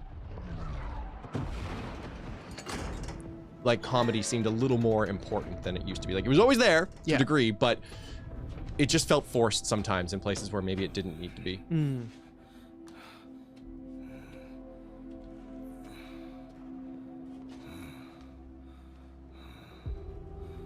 So, how'd the whole taking down the Flash thing go? Still in play? Now get out of my way. I have work to do. Well, hey there, sleepyhead. We've got an interrogation to get back to. Hey. You think I'm just gonna let you walk away? I mean, couldn't the Flash just, like, Until snap these all of their guys necks? Everything you know? You think they can stop us? Pathetic. Pathetic? At least I'm not a big hero turned stooge for a spaceman. Okay, Boomerang. You want to see what a real hero can do? That's not the question. I'll show you. Oh God, he's running around in circles. But a tornado's happening. Flash, how do I stop this? Is that Wonder Woman? Yeah. Tell me how. Okay. Wonder Woman, he's not all Flash right now. You have to kill us, Diana. Oh. We have to die to save the world.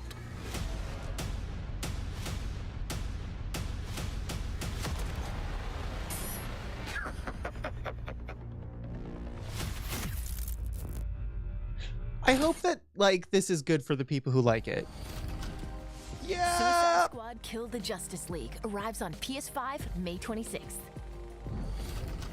Rocksteady Studios has even more to share today. But maybe, let's listen in. I hope you enjoy it. How much money did it cost? Everything. Cause yeah, like show me what you got. For me, who has no connection to these characters, I feel not a lot. But I can imagine that if these are characters I like or are interested in, it would be a lot more exciting. Justice League is an extension of the Arkhamverse, and it's really about now reframing the story and telling it from the villain's point of view. Where are we going, and who are we killing? It's a mixture of lots of the things I hope the fans like about Rocksteady, but like a whole massive chunk of new stuff that they've never seen before. We've always seen Batman's perspective on this world, and we thought it'd be really fun and enjoyable to see this universe, but through the eyes of the villains. We're picking up the story 5 years after the end of Arkham Knight, and a lot's changed in that time. Just checking. We're all seeing that thing, right? Brainiac has invaded Earth, and he's this huge threat overlooking Metropolis. He's taken Wasn't Brainiac a Pixar villain? But not actually a bad guy? Save the city, but Brainiac has captured and brainwashed them and turned them against the very people they've been sworn to protect. Oh, fuck, it's Superman! So the Justice League share the same goal as Brainiac, to take over Earth and turn it into the new Kalu. What we've created is a classic Justice League. I like these characters and I'm not sold on this. Wrong with them. They are now doing Brainiac's bidding, and Amanda Waller scrambles to try to remedy this and essentially save the Earth. And she recruits our 4 lovable characters into fighting the Justice League in an effort to reclaim the Earth and thwart Brainiac's plans. Your new mission is to I know you from media. The members of the Suicide Squad are Who do they battle the Shark Man's face after though? Deadshot and King Shark. Harley Quinn is definitely the most acrobatic of the crew. She's always moving, she's always flying through the air in kind of barely controlled ways.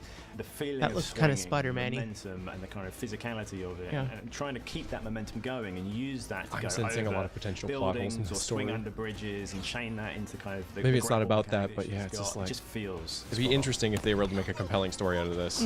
Because it's like, why some heroes, but not everyone? Deadshot has the How did they get iconic out? Deadshot look, but with a Rocksteady twist. He's got a real swagger to him, and in this game he can also hover with his jetpack. I do love how all the vehicles have the glowing shoot here I- button. yeah. I was like, it does feel like this is shooting a lot of shoot the purple. Shoot the purple glowy thing! Are you on Team Waller, or Team Get the Hell Out of This Mess? King Shark, to me, as a person, is, well, as a fish, is this incredible character who's super well-read and super well-to-do. I like how they all have their interesting. Smash and operatic performance. Actually, I'm the son of a god. Oh. It is my shame to suffer mortals and their buffoonery. But also doesn't really know simple words or simple things that are going on. I think that's brilliant. In terms of combat, he is a brute. He is a tank. They all have unique movement, which I think is cool. He's all leaning into the fact that he wants to get in a bit more close and personal. He's the fastest melee character. Captain Boomerang's got his Speed Force gauntlet that he can use together with his boomerang. He can throw it to any point in space and Speed Force to that point along the walls, along the floor, and get wherever he So wants wait, to go. the boomerang doesn't come back? He comes to the. Oh, he's the boomerang. Because he doesn't want to stick around. That's pretty cool. Don't worry, guys. I'm here. You thought that's cool. You'd like the pre-sequel of Borderlands. Are the support squad. Piss off, Widow. You have Penguin, the Arms Stealer. Oh, that's Penguin! Guns for us now, Bird Brain. But also some new faces. Hack, who is a digital ghost that is helping the squad both navigate the world but also upgrade their neck bombs. That's a big adrenaline spike on a nice bomb sending out. I love that outfit. Toyman, who's helping the squad with perfecting gear. And then finally we have Gizmo, who is helping the squad with insane vehicle creations that let you blow shit up. Metropolis is your playground. You're going to get to meet different characters, different villains, and you really get to see these cool, iconic locations. Being the city of tomorrow kind of like meant stark contrast with Gotham City, which is very dirty, it's always raining. And that contrast with like a city that's very grand, it's very clean, It's very functional. The huge difference between Metropolis and Gotham is that Metropolis really acknowledge and really trust Superman. So there's a lot of statues to thank Superman for everything he's done for the city. You're getting to see Metropolis through the villain's eyes. You're getting to experience this world and traverse through this world as the villains. Kind of though, but not really, because the good guys are the bad guys. Everything wraps around in Suicide Squad is your traversal. Yeah, How that works with combat is you're chaining your combat moves together with those traversal moves, and the combat encounters are all designed to push and pull you around the environment in a battlefield that's constantly changing. Working out how to It's gotta be the most frustrating thing being a level designer. You're like, yeah, the player can like jump up here and do this, and meanwhile they just kind of like either skip most of it or just do things in a way that you never ever intended, and you're like, oh, my plans. Sniper rifles, I want to date this dev team, but I do not want to play this game. From weapon manufacturers. There's LexCorp weapons, there's GCPD weapons, there's Armortech weapons.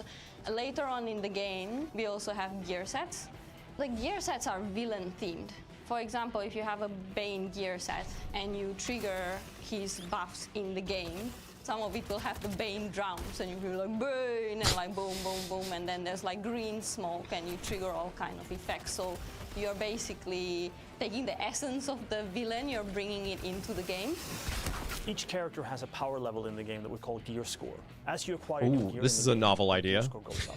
And as that number goes up, it means that you can take on much harder missions. Ah, Green Arrow Simulator, you're back. There they are. There they are. They're the Green Arrows.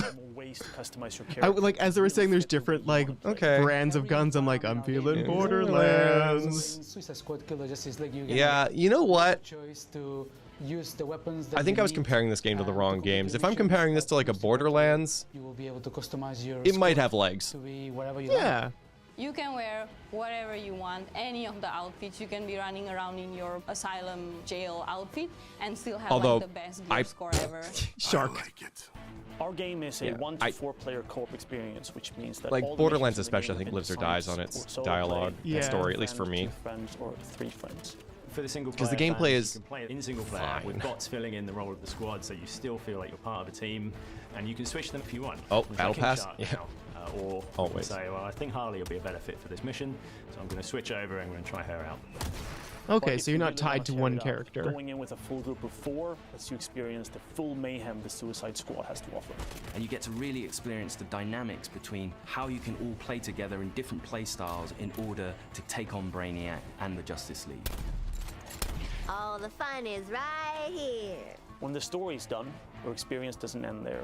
Rocksteady will continue its legacy of supporting the game after it's launched. We're going to deliver lots of new content to our players. We're going to have new playable characters, new weapons, and new missions. For players who like to customize their looks, we'll offer a battle pass that only contains cosmetic items.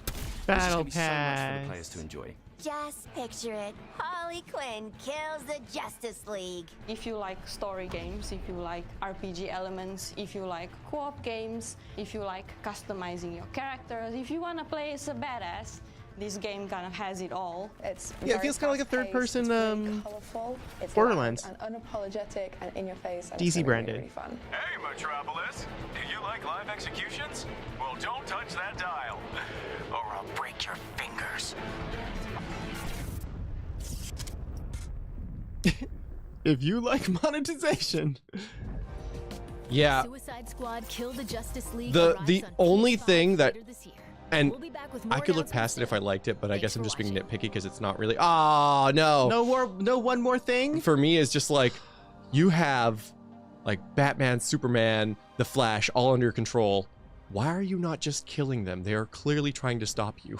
Yeah, It's 'cause just they're- like they're more useful as pawns, Clay, yeah. and I will maybe never there's be a good over- reason for it, but it's one of those things where it's just like the bad guy is incompetent for the sake of a better game.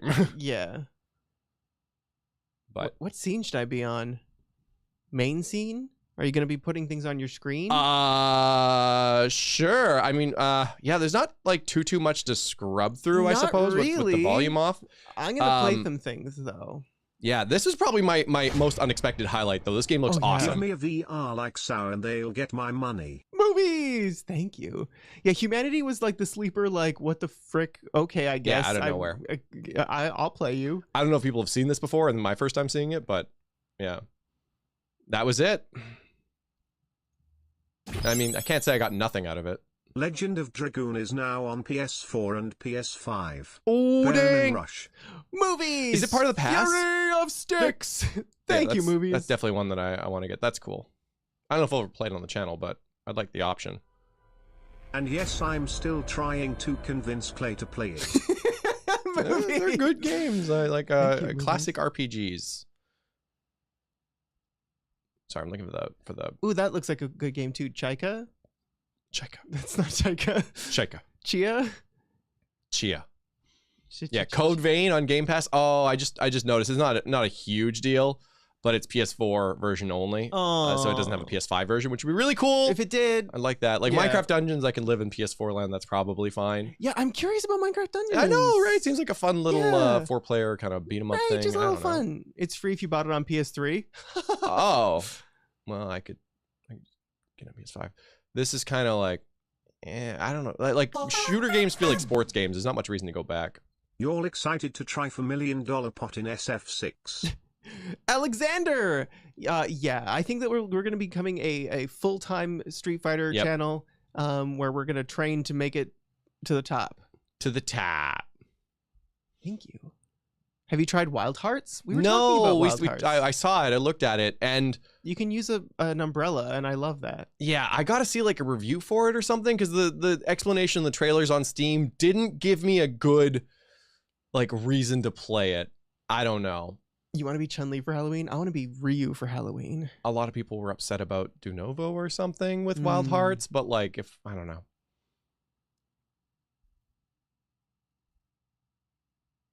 Oh, kill superhero games, combat. You beat them up, hack and slash bullshit. Where's the RP exploration, actual progression? Where's your lore? Where's your flavors and your good, your moments that aren't combat? I get that. Would be interesting to see that. I'm trying to. I feel like there was some sort of superhero like turn-based RPG. Turn music on, or should I turn? I got it. Okay, I got it. A superhero turn-based RPG. Yeah, right. I'm gonna play. It's really story-driven. I don't know. You finished second half of RE2 Remake and RE3 Remake lol. Movies! Wait, RE3? Didn't we finish RE3? I have no idea. Yeah, I mean, like... I was dying at that point. I don't remember. Yeah, the second half of RE2 is a lot of the same. I know there's like some stuff, but I don't know. I don't know if it's worth the time. Aisha says the way I was snorting copium through the entire life waiting for Metal Gear Rising Remake. Oh, we haven't played 3. No, right. We did 2 and 7? 7. I'm gonna play a thing. The best thing that's gonna come from this game are the models people are gonna rip for Harley Quinn. And King Shark, Caloise. Yeah, and then they could... I know what my Google search is going to look like. Then you can do all the, like... Cool poses with them. Yeah, cool poses and fun comedy scenes. It's a really good... It's the best thing to do with them. Yeah. It's always nice to see the villain stick it to them, you know? Yeah. Anyways. Yeah, I don't know. If anything... Maybe we would, maybe we'd get like a summary of Resident Evil 2. We'll 3? See. I didn't play 3 and I didn't give a shit. It's true. Like, well, I'm like Resident Evil 4 is where I'm starting, and I'm like, I remember Leon vaguely from Resident Evil 2. I never played it because I was scared of the game when I was young, but you know, he hot. Why not? Symphony Night? I don't know. Maybe. There's a lot of upside down gameplay. Upside down. If we want to play in the upside down, we could just watch Stranger Things. What do you think is like the best, like if you remove superheroes from the thing, like let's say you just didn't care about superheroes at all. Okay. What is probably the best superhero game, like gameplay wise? Just strictly gameplay, like you didn't care about. I remember like Ultimate Alliance had really good 4-player co-op gameplay. Oh, which one was that? It was like really big on Xbox 360 and PS3. Like I think it was Marvel Ultimate Alliance. If I just remember, it was good. Arkham Asylum, Guardians of the Galaxy, Arkham Asylum. Lucario Mew, thanks. Suicide Squad, yikes. I think Square Enix might finally be able to relax after the disaster that was Marvel's Avengers. Yeah. Lucario, yeah. Oh, yeah, the Spider-Man games do exist. Yeah, Lucario, thank you. Yeah. Yeah, it's tough. The Avengers, yeah. I think, and I'm gonna zoom out here, and I think the biggest issue with superhero games in general is I think they're forced. You think they're forced? I think they're forced. I think they're just like, there's money to be made, and so we need to make a game, and so the games get made, you know? Yeah. It's, I don't know. This is me. I don't have a lot of information, but it just doesn't feel like there's a lot of like, it's not like someone's passion project, you know? You're like, this is a licensed game. You understand that this is, I'm playing a transaction right now. Like it like, and again with the battle, like it's not just the battle pass thing, but it's just like someone made it as their job, and the end goal of this game is to make money.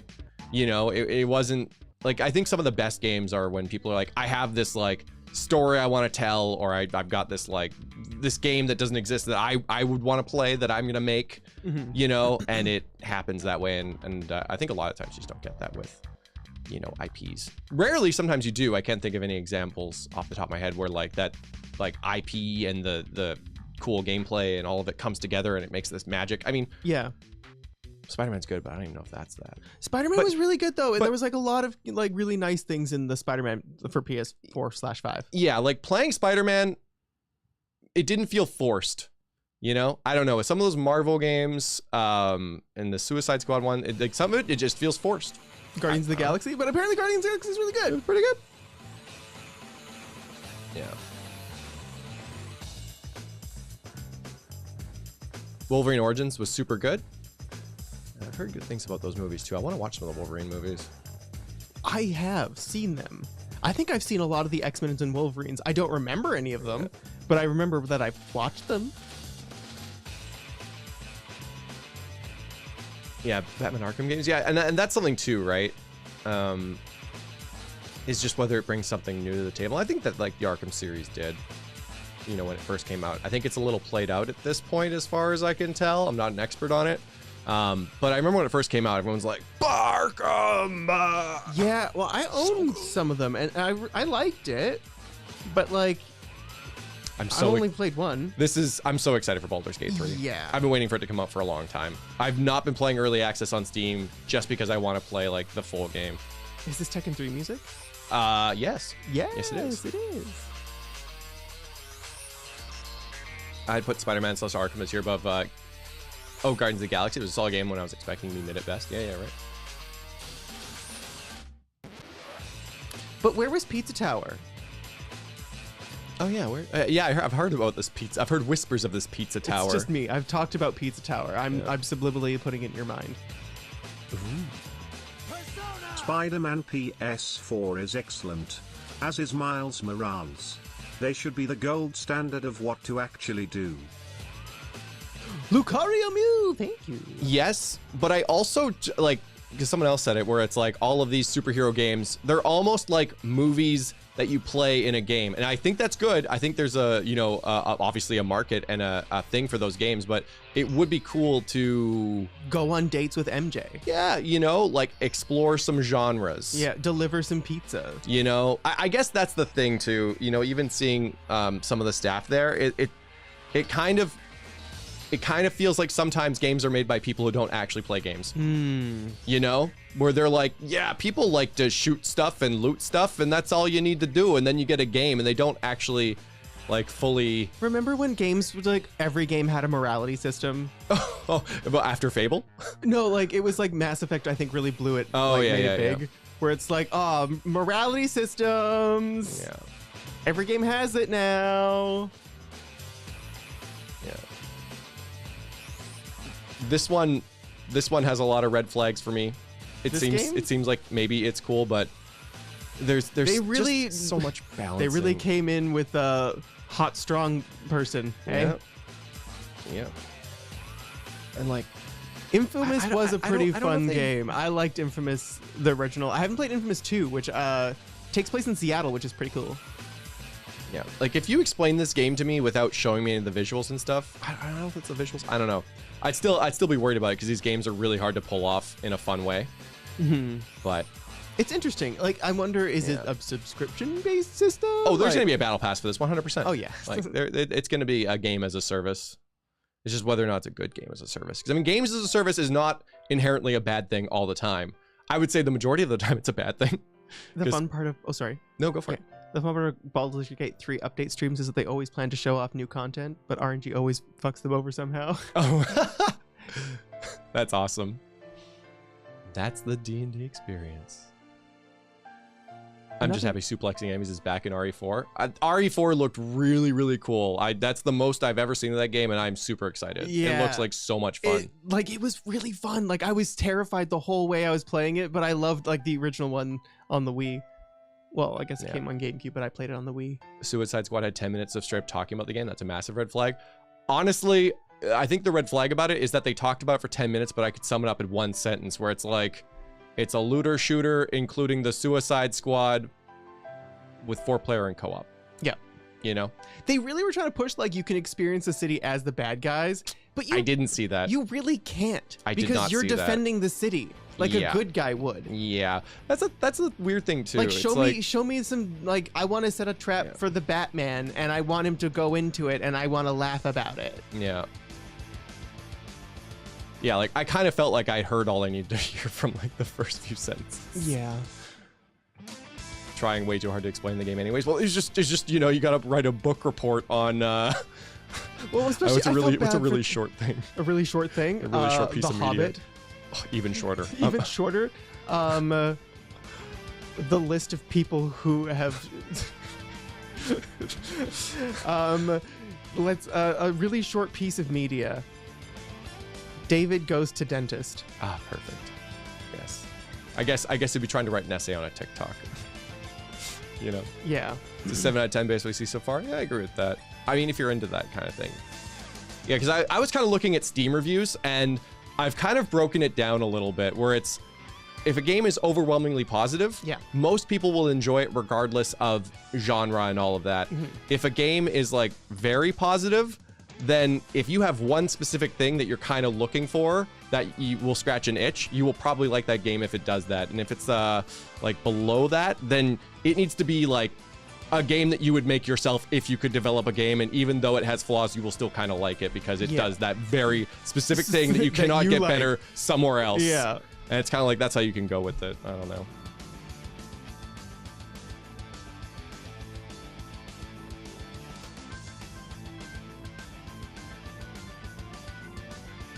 I'm gonna play a thing. Yeah. Also, I came by late. Is everyone hyped for Summer Lessons 2 being announced, now with co-op so you and a friend can play tutor and teacher, smirking face? Oh, Alexander! Wait a second, is that VR game? Wait, is that... No, but don't answer that question. I think it is. Yeah, look forward to me and Clay playing that dear. later this year. Oh, dear. If this is a game when games as a service model completely dies, I'll be happy. Godzilla, it's never going to happen. And I know you're saying they're dying by the dozen, but that's because they're being made by the thousands. Like, if for games as a service to die, Final Fantasy 14 would just need to disappear, and that's not happening for like 20 years. Games as a service will continue to be a thing forever. And honestly, when you like a game that is a game as a service, it's amazing. It's very good. Because it just keeps evolving in good ways. Eventually, they kind of run their course because it's really hard to keep going. But it's great. And you feel good paying for it because you get value out of it, and it's great. But again, sometimes it's forced and it's awful. And yeah, Genshin's gonna be around for 10 years, yeah. When it's forced, I think that's the worst. Yeah, absolutely. Because like Babylon's Fall. Oh God, yeah. Babylon's Fall is just what a good little like don't do this of a game. Yeah. Oh, it made all the mistakes. It made everything. Yeah. Everything wrong. Yeah. Yeah. Where was FF16? Yeah, I thought maybe. Maybe. I didn't know what game to put on the thing to put Final Fantasy 16. I didn't know what game like to put on the thumbnail. I should have done Street Fighter or Resident Evil. That was a safer choice. Yeah. Thinking about it. Babylon sure did fall. I mean, did it zero? It felt like it never really got off the ground. Ooh. Babylon failure to launch. Oh. Square Enix could just not stop trying to make a second live service after 14. I mean, they did it with 11, and then they tried to do it again with 14, and they failed spectacularly. Yeah. And then they managed to save it, which is good for them. Yeah, it's a good for them. I'm a net positive for that. A lot of people have had a real, me, myself included. I've had a great experience with 14 for what I've played of it. Me too. Yeah. I like really enjoy playing it. It takes a lot of time, but I really like playing it. I wish that I had the time to invest into it. Yeah. Isn't Square gonna be doing E3? Probably. I would hope so. Otherwise, I will have no reason to watch it. Suplex City.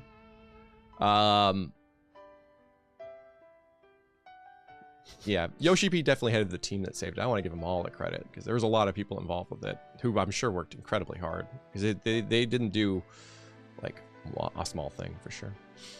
Even the updates leading up to A Realm Reborn were really fun. I feel like they really embraced the fact that they messed up and tried 100% to make it as good of an experience as possible. Yeah. They literally destroyed the world at the end. They brought the behemoths down. They dropped meteors. It was amazing. They blew it up. Atlas D3, that'd be super cool. FF14 is really the only thing keeping Squeenix afloat after the flops they had this year. Yeah. They might actually have to make another Final Fantasy, as in, you know, wow, this is our last thing. Yeah, I wonder when, because I mean, if we're following the fresh pattern here, where it was 11 and 14, does that mean that 17 will be the next MMO? Ooh, probably not though. Because why would they when 14 is still successful? And they're doing a graphical update for 14 that I'm really excited for. I'm so excited for it, 7.0. Yeah. Because that was the one thing I really was shocked about when I started playing FF14 was I'm like, I feel like it should look better. And in screenshots, I think it looks really good. And with the proper like post-processing and add-ons, you can make it look really, really nice.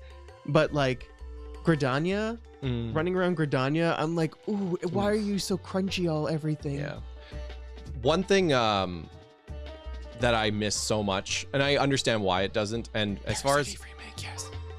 As far as I know, and from my memory, one of the coolest parts about 11 was the sub jobs. So hard to balance, almost impossible to balance. I think they did okay with it, but you know, because you could be a red mage and have like half the levels in black mage as well to like give you a boost in spellcasting and whatnot. I thought it's just so cool, especially with the amount of jobs. The possibilities were kind of endless, and that was fun. You know, and then it was just like Ninja Warrior ended up being like the absolute meta tank, and a really interesting show. Yeah. American Ninja Warrior. I mean, yeah, if you're into that kind of thing. Gridania is still pretty. Yeah, like the locations in Final Fantasy XIV are really pretty, really cool, but I feel like in motion it just doesn't translate that well. I just remember being like, I feel like this should look better. Monk and Black Mage was the Sage? Oh my god. I was around for that one. That sounds crazy. But what a fine presentation. Nothing shocking, I guess. No, like I would give this just a yeah. I mean the thing where you blink, that was really cool. Don't really care for Foglands very much. Didn't really care for Synapse. No. Like, I think it looks cool, and I think, like, someone's definitely going to love this game. It's not me. Yeah, I don't know. Yeah. I don't know if I need to move in these shooter games. It'll take another 8 to 10 years when the Riot MMO drops for me. Oh, yeah, that's going to be really cool. I'm really... Okay. I hope the Riot MMO shakes things up. I really do, too. I hope so. I'm excited for the Riot experiences we're going to be getting. Because League of Legends has some really good lore and some... really not good lore. Looking at you, Gragas. But there's a lot of really cool places. This is probably the VR game I'm the most excited for. Yeah. The thing is, though, would VR make it better? Yes, but do I need to play it in VR? Well, it tracks your eyes, and when you blink, it changes. So that's the thing that's cool. From what people were saying, it seemed, coming to PSVR. I think this game is already out. Already out. Oh. Some champs have no lore at all. Like Shaco. Oh. League of Fighters and Arcane Season 2. Oh. I'm excited for Arcane Season 2. Who knows what the fuck Shaco is? Nobody does. But everyone hates Shaco. One of my favorite things was what Nyanny told me. Oh shoot, who's the little fish guy? Fizz? Yeah, who just was a Yordle because they were like, yeah, forget it. originally Fizz was his own race because he's like got an octopus head. Yeah. And then they're like, no, you're a Yordle. I'm a Yordle? You're an ocean Yordle. Oh. Great. The League of Legends fighting game? I haven't heard about that. I haven't seen it, but man, I wonder how the ground blue one's doing. I also wonder if the I heard the Kill la Kill fighting game was kind of mid. Kill la Kill IF? Yeah, I heard it was not great. I'd like to see it though. The indie games were a win for me here. Yeah, there were some pretty cool ones. Destiny 2 is just more Destiny 2. Cool enough trailer though. It really feels like they felt or followed the like action hero movie trailer formula. Yeah. With the booms and the explosions and the bass and the things happening and nothing. Yeah. This game looks so sweet. I want to be a crab. I want to go into that beautiful ocean and be a dickwad of the sea. And just all around, you know? Dickwad of the sea. Yeah, a dolphin. Yeah, this was pretty exciting. I'm happy with this. State of play is not good as Nintendo Direct emo. Movies! Yeah. Yeah, whoever's in charge of like the hype gauging and announcements. I don't know. I don't know how they curate their content for the Nintendo Direct, because obviously not all of it is Nintendo first party stuff. No. And the stuff that isn't, it's kind of cool because there's a bunch of you know, just interesting games. I think. There's no Shadow Drop games here, yeah.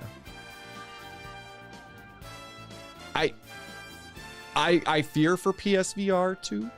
I don't think Yeah, I also fear for PSVR2 because I just don't know who's their target audience. I just don't who has that much disposable income for that little amount of game. Because at the end of the day, right, they want something like the Wii to happen, where it's this experience that you can only get with that one specific machine, and everyone wants to buy it. You know, they want that for VR. I'm sure they do. But this just isn't it. You know, and I don't know how you get it, because obviously the Wii was a combination of an affordable price point with a unique experience that looked like a lot of fun. Yeah. Was it actually a ton of fun? You know, I'm talking like the early Wii launch, Wii Sports era.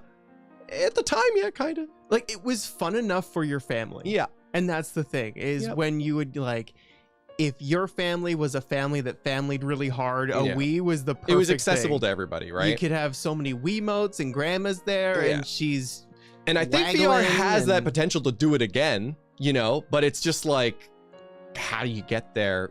How do you make it accessible and also desirable for like such a wide audience? And that's why I'm excited for Apple to enter the game, not because I like Apple, their ecosystem, or anything that they make, but I think that they would bring like people into the idea of mixed reality and VR in a way that only Apple can do. Yeah, I hope the price drops down. And that's the thing, is if it was a standalone headset for $800 that you could hook up to the PlayStation if you wanted to, I would be like, that makes more sense. But you have to be near your PlayStation. Yeah. It's an $800 add-on for your PlayStation.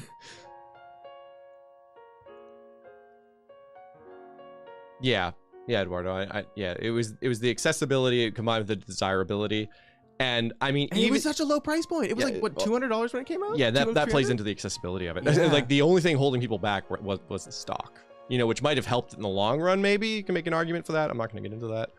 I remember the sheer droves of soccer moms who would come in every day to ask, do you have the Y console? It's pronounced Wii. And then once we got over that, then they started asking it for the Wii. Doesn't all VR need to be near something? No, not really. The Oculus, the Meta Quest 2 it's standalone. You could be and you're in anywhere. Europe, Joni, so you can actually get a hold of like the Pico 4. which rivals the MetaQuest 2. Its price point is relatively low at I think around $400 or $500. Pico 4. The Pico 4, it's my Pico.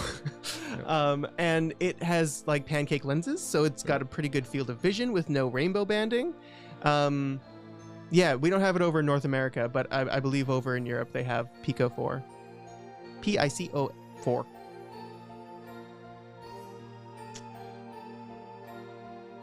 Yeah, I don't know what else it could be, but there is some sort of magical desirability, affordability, like balancing that could happen with VR, but I don't know if it's 20 years away. Like I feel like we're a few years out of consumer VR, and I hope it's consumer 20 years away, but it would might be awful because my eyes are gonna not be that good when I'm older. Eat carrots. Eat carrots. Destiny 2 Lightfall, RE4 remake. Yeah, It's crazy that PSVR2 isn't backwards compatible, right? 21. Like, it just is a kick in the face for the people who are early adopters. Like, yeah. The value proposition is already damaged by a limited amount of games and being locked into the specific PlayStation platform, but it would have been a little bit better if you could at least be like, and have access to the backlog of PSVR games, especially for the people who already took the risk and bought the original PSVR, you know? Because I think they arguably would be hopefully the most likely to buy the PSVR2 unless they got totally burned by it. But for me, if I was one of those people, I would be pretty salty. But then again, I'm not a huge person to replay games a lot though. But like, the thing is does Beat Saber count as a PSVR 1 game? Or do you gonna have to buy a new PSVR 2 Beat Saber? Is there even going to be a Beat Saber on PSVR 2? They better not. That would be like, what about Moss? Could you play especially the DLC you would have bought for Beat Saber? I know. Like, Beat Saber's got to move over. There's no reason for it not to. It's available on so many different platforms. I know. I can't imagine them being like, oops, you got to buy it again because reasons. Yeah, like what games aren't compatible, I'm wondering. Yeah, I don't know.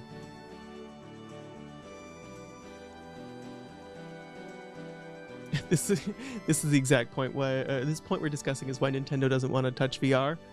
That makes sense. I don't like. I'm calling it now. The Switch 2 is gonna fold in half. It's gonna freaking fold in half, or it's gonna have like a slide-out screen. Yeah, maybe. I think the tech is still a little early, but it is interesting with the foldable, expandable, slidable screens and stuff that are potentially possible. Yeah, and it's going to be, you can slot your Joy-Cons in on either side and play in widescreen mode, or you can slot them in the top and the bottom and have a 3DS handheld. Yeah, one thing I'm surprised that Nintendo hasn't launched would be Joy-Cons Pro.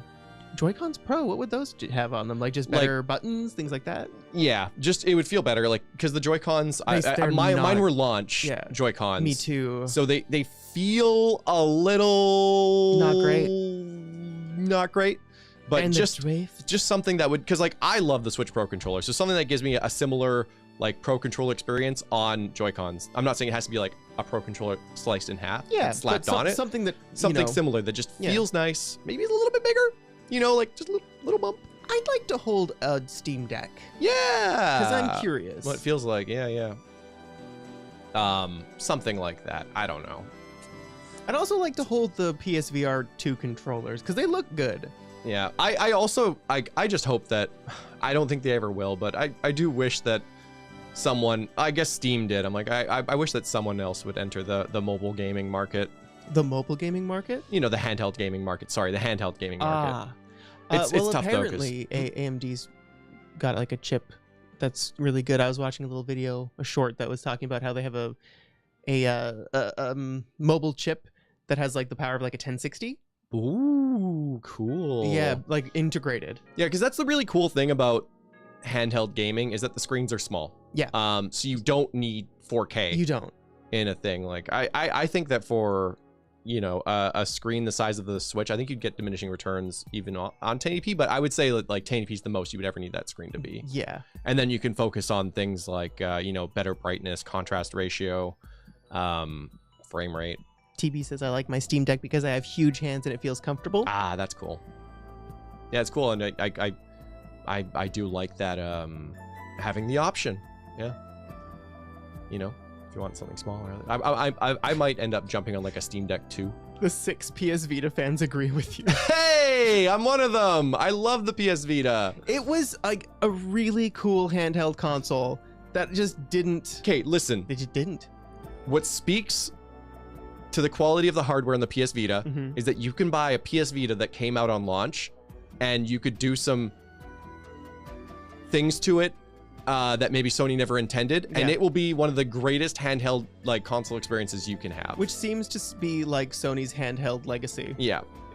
Is they release this thing that's amazing. Well, and it's happening again with VR. You know, they've really got to get over this walled garden thing. Yeah. And just let people do to a certain degree. I'm not saying like everything, because the thing is, it's going to happen anyway. Like, I can almost guarantee you that there's going to be unofficial support for PS VR2, and it's like, why not just make it part of the value proposition? I know that I used the iToy as my webcam for so long because like unofficial drivers were available. Yeah. And why wouldn't you? It happens over and over and over again. And it's just like, what are you gaining from it? It's just such a short-sighted, I guess. And it's funny because like you can see the history of it. Yeah. But yeah, you could buy a Vita used for like $100 or whatever. Maybe even Canadian, American for a decent quality one. And you can play all sorts of really cool things in a really great way. It feels great still. The joysticks still feel pretty good for the time. The screen's amazing. At least the OLED one, I like it. It's the best way to play PSP games.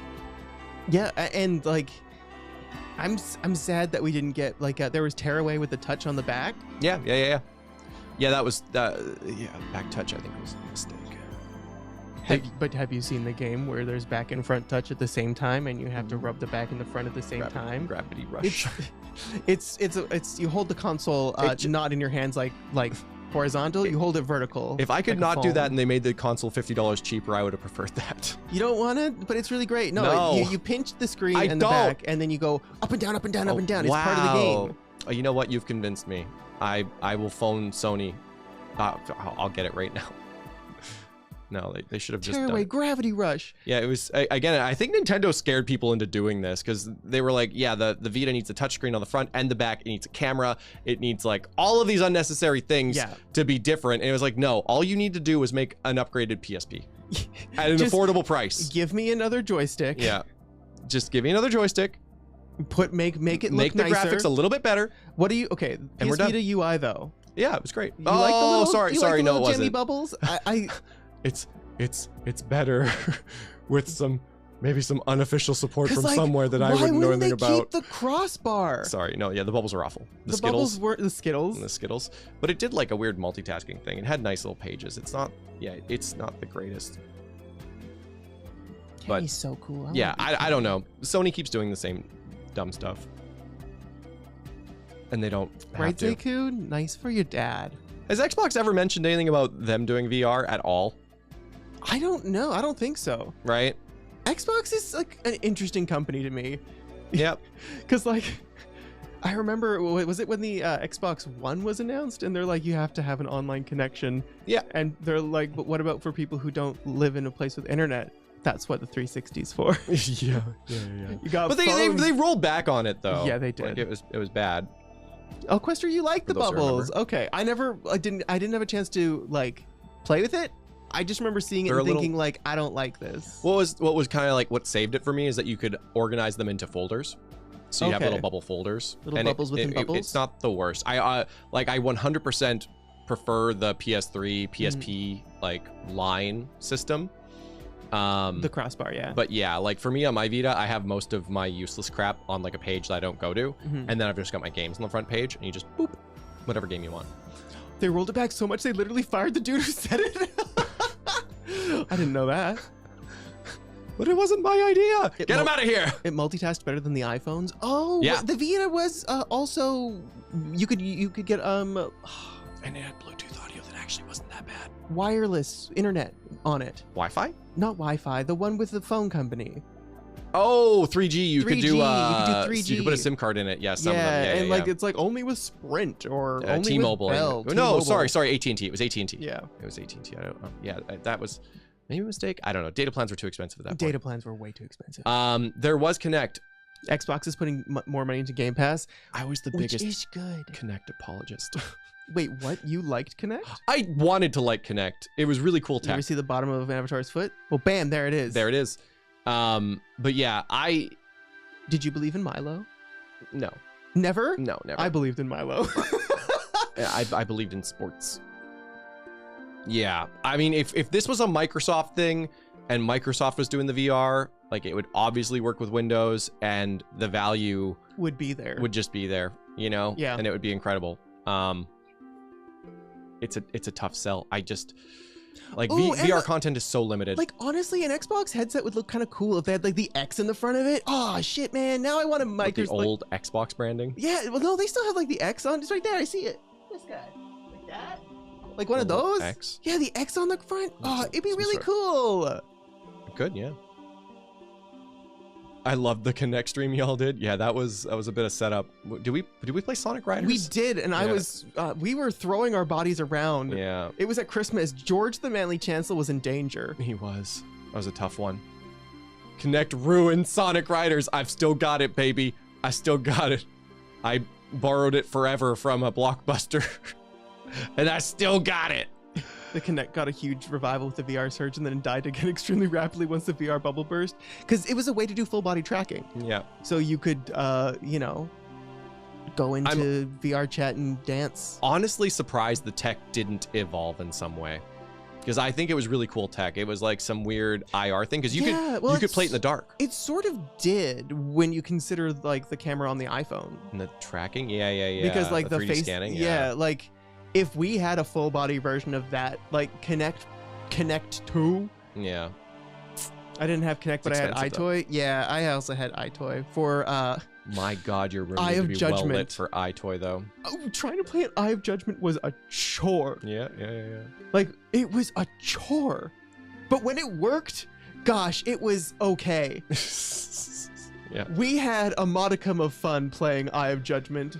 I remember there was some like, because like it had an online mode, but like your deck was on the thing, and so to prevent cheating, so like it would tell you what cards you had to draw from the digital deck, and then you had to put the cards down in real life. You had to scan them, I think, or something. Oh, yeah. God, it was just such a nightmare. But such a cool idea though. Yeah. Yeah. Never heard the Star Wars Kinect dancing game? Dang, neither have I. We should probably Yes, you try to source have. that. Have I? Oh, dang. I'm Han Solo. I'm Han Solo. I'm Han Solo. I'm looking to the sky. I don't know the lyrics. It's a thing of the ba-da-ba-ba-da. I'm Han Solo. Han Solo. iToy still your fave? Yeah. Neat ideas. Spy toy. I don't know what that is. iToy. Just iToy. And then we can talk about the PlayStation Move for a bit. If you want. You like color orbs? I thought it was a neat idea, but I never purchased them. They were too expensive, and I didn't see a reason for it. Yeah. Actually fucking great.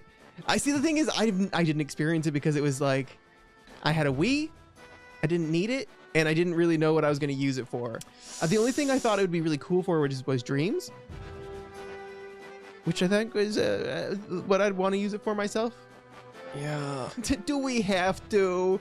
Yes, Jordan, it's time to talk about PlayStation Move. I thought the orbs were kind of cool. People were like, you can't play in the dark though because it lights up your screen.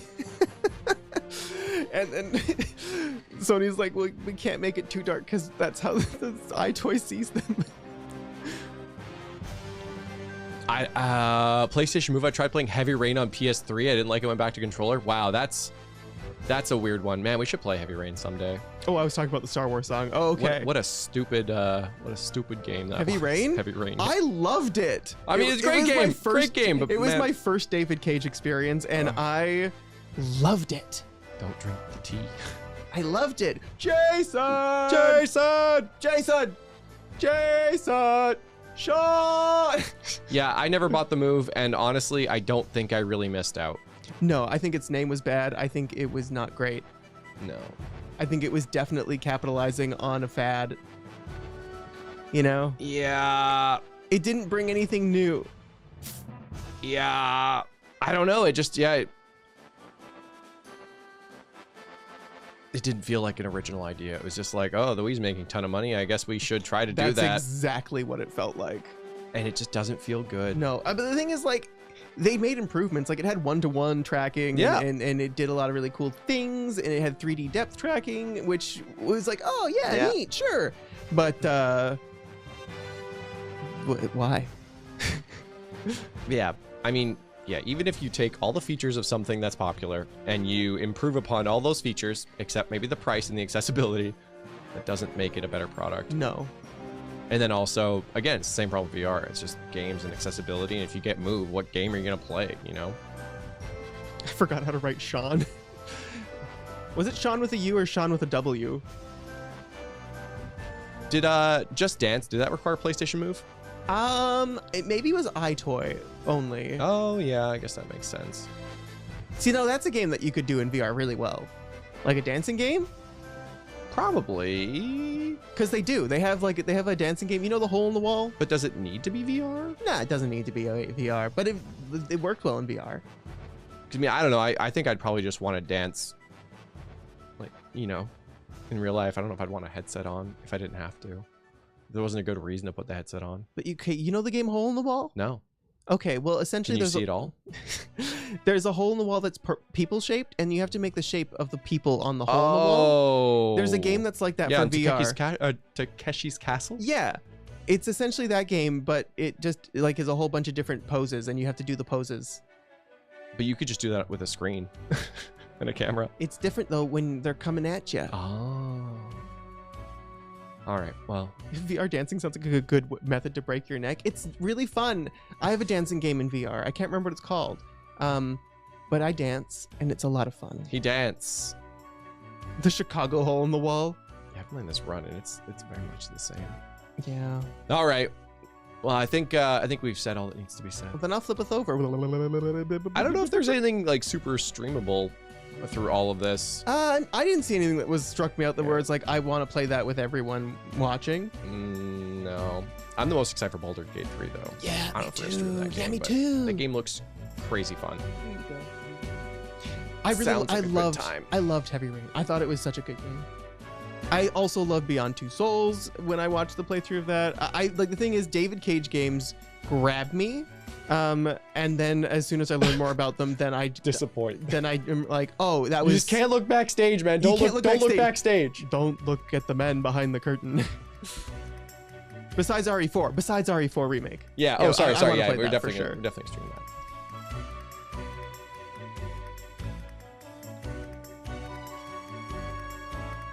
It's Green Hell, the trailer. Green Hell. What a great name. Yeah, these lights don't do green well because the white balance is a little weird and the monitor's not the right size for the camera. But that's fine. Whoa, we're tripping balls right now. I'm assuming Baldur's Gate 3 is going to be a goodbye 1,000 hours of my life scenario. Could be. Yeah, I'm excited for it. Yeah, I mean, I think we got a good 100 hours of Divinity 2, and I could play a bit again, probably. Yeah, that's the thing. It's good. I'm excited to try out Stolen Realms. Has anyone tried Stolen Realms? Because it's like a Baldur's Gate light, I guess.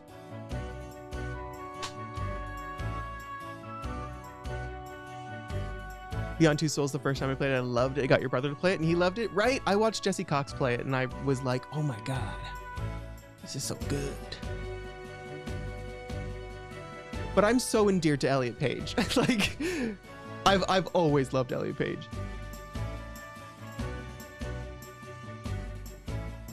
Insert my ludicrous number of Pathfinder out. Oh shoot, I think I own Pathfinder.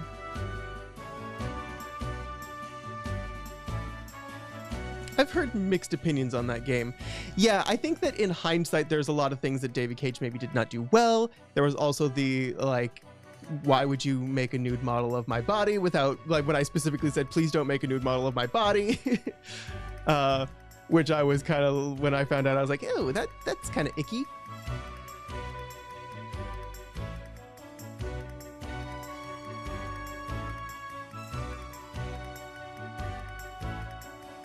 Detroit Become Human. That was such a fun play. that picture of Elliot Page and Willem Dafoe looking miserable with David Cage sends me every time. I haven't seen it, but just the thought of it has sent me. Yeah, there's many things David Cage as a person does not do well. Remember how long those Detroit Become Human streams were? 8 hours. 8 hours. It was a lot of fun, though. It was a lot of fun. I You were like there how for like the whole time. we each got our own run of it, which I thought was really fun. People are still watching them. Oh no, we didn't each get our own run. We were each a character. Yeah. We all made the choices for the character. Yeah. Spoilers, but I can't believe you let them die. I'm a good parent. It was the one thing you set out to do, and you failed at like the final. It was such a dumb like thing. I was stressed out. It was stressful. You don't know what it's like to be in that situation. The child off the boat. Shh, Clay. What an unsatisfying way for that to happen. When are we gonna get the Peter Molyneux David Cage collab? Ah, yeah, that's what I want. It's truly a start of Nyanny's trend of bad decision-making games where he gets to control characters and make his own decision. You mean like the very beginning? Like it's always been that way? It's never changed? I try really hard, though. Yeah. I just don't have a good sense of what is the right thing to do. It was more than 9 hours and an additional 3.5 hours second stream. Yeah. I did okay with the quarry. I think I did do learning in the quarry, didn't I? Yeah, except for that one character in that one moment with the thing. Yeah, I do remember that not being a good call. Yeah, you kind of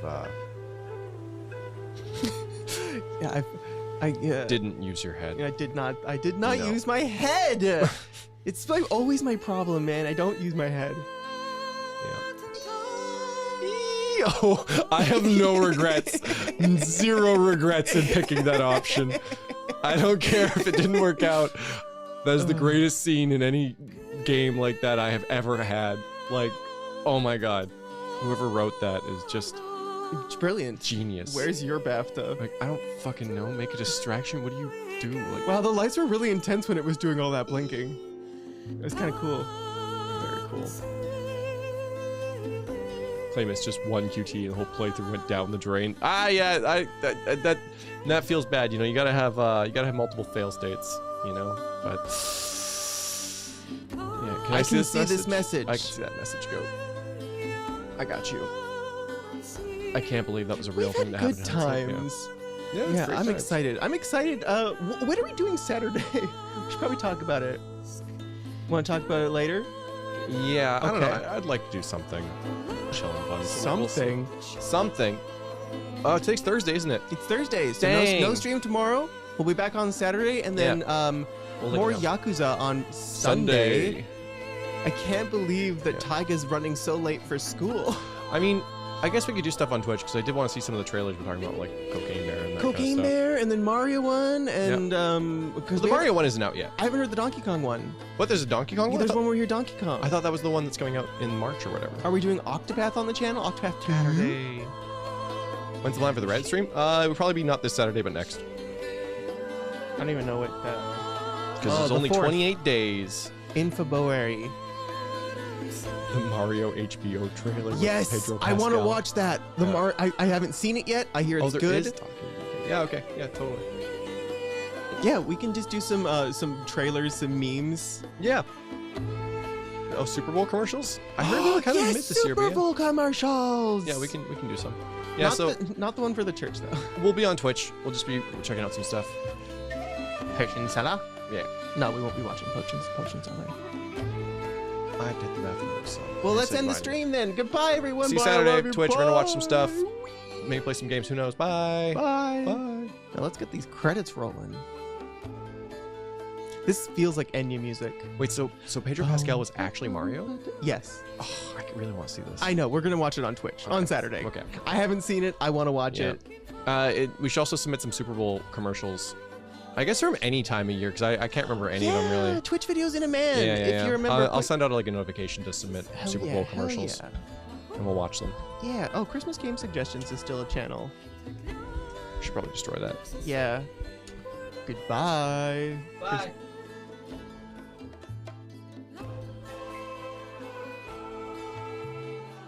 Thank you, everyone. Goodbye.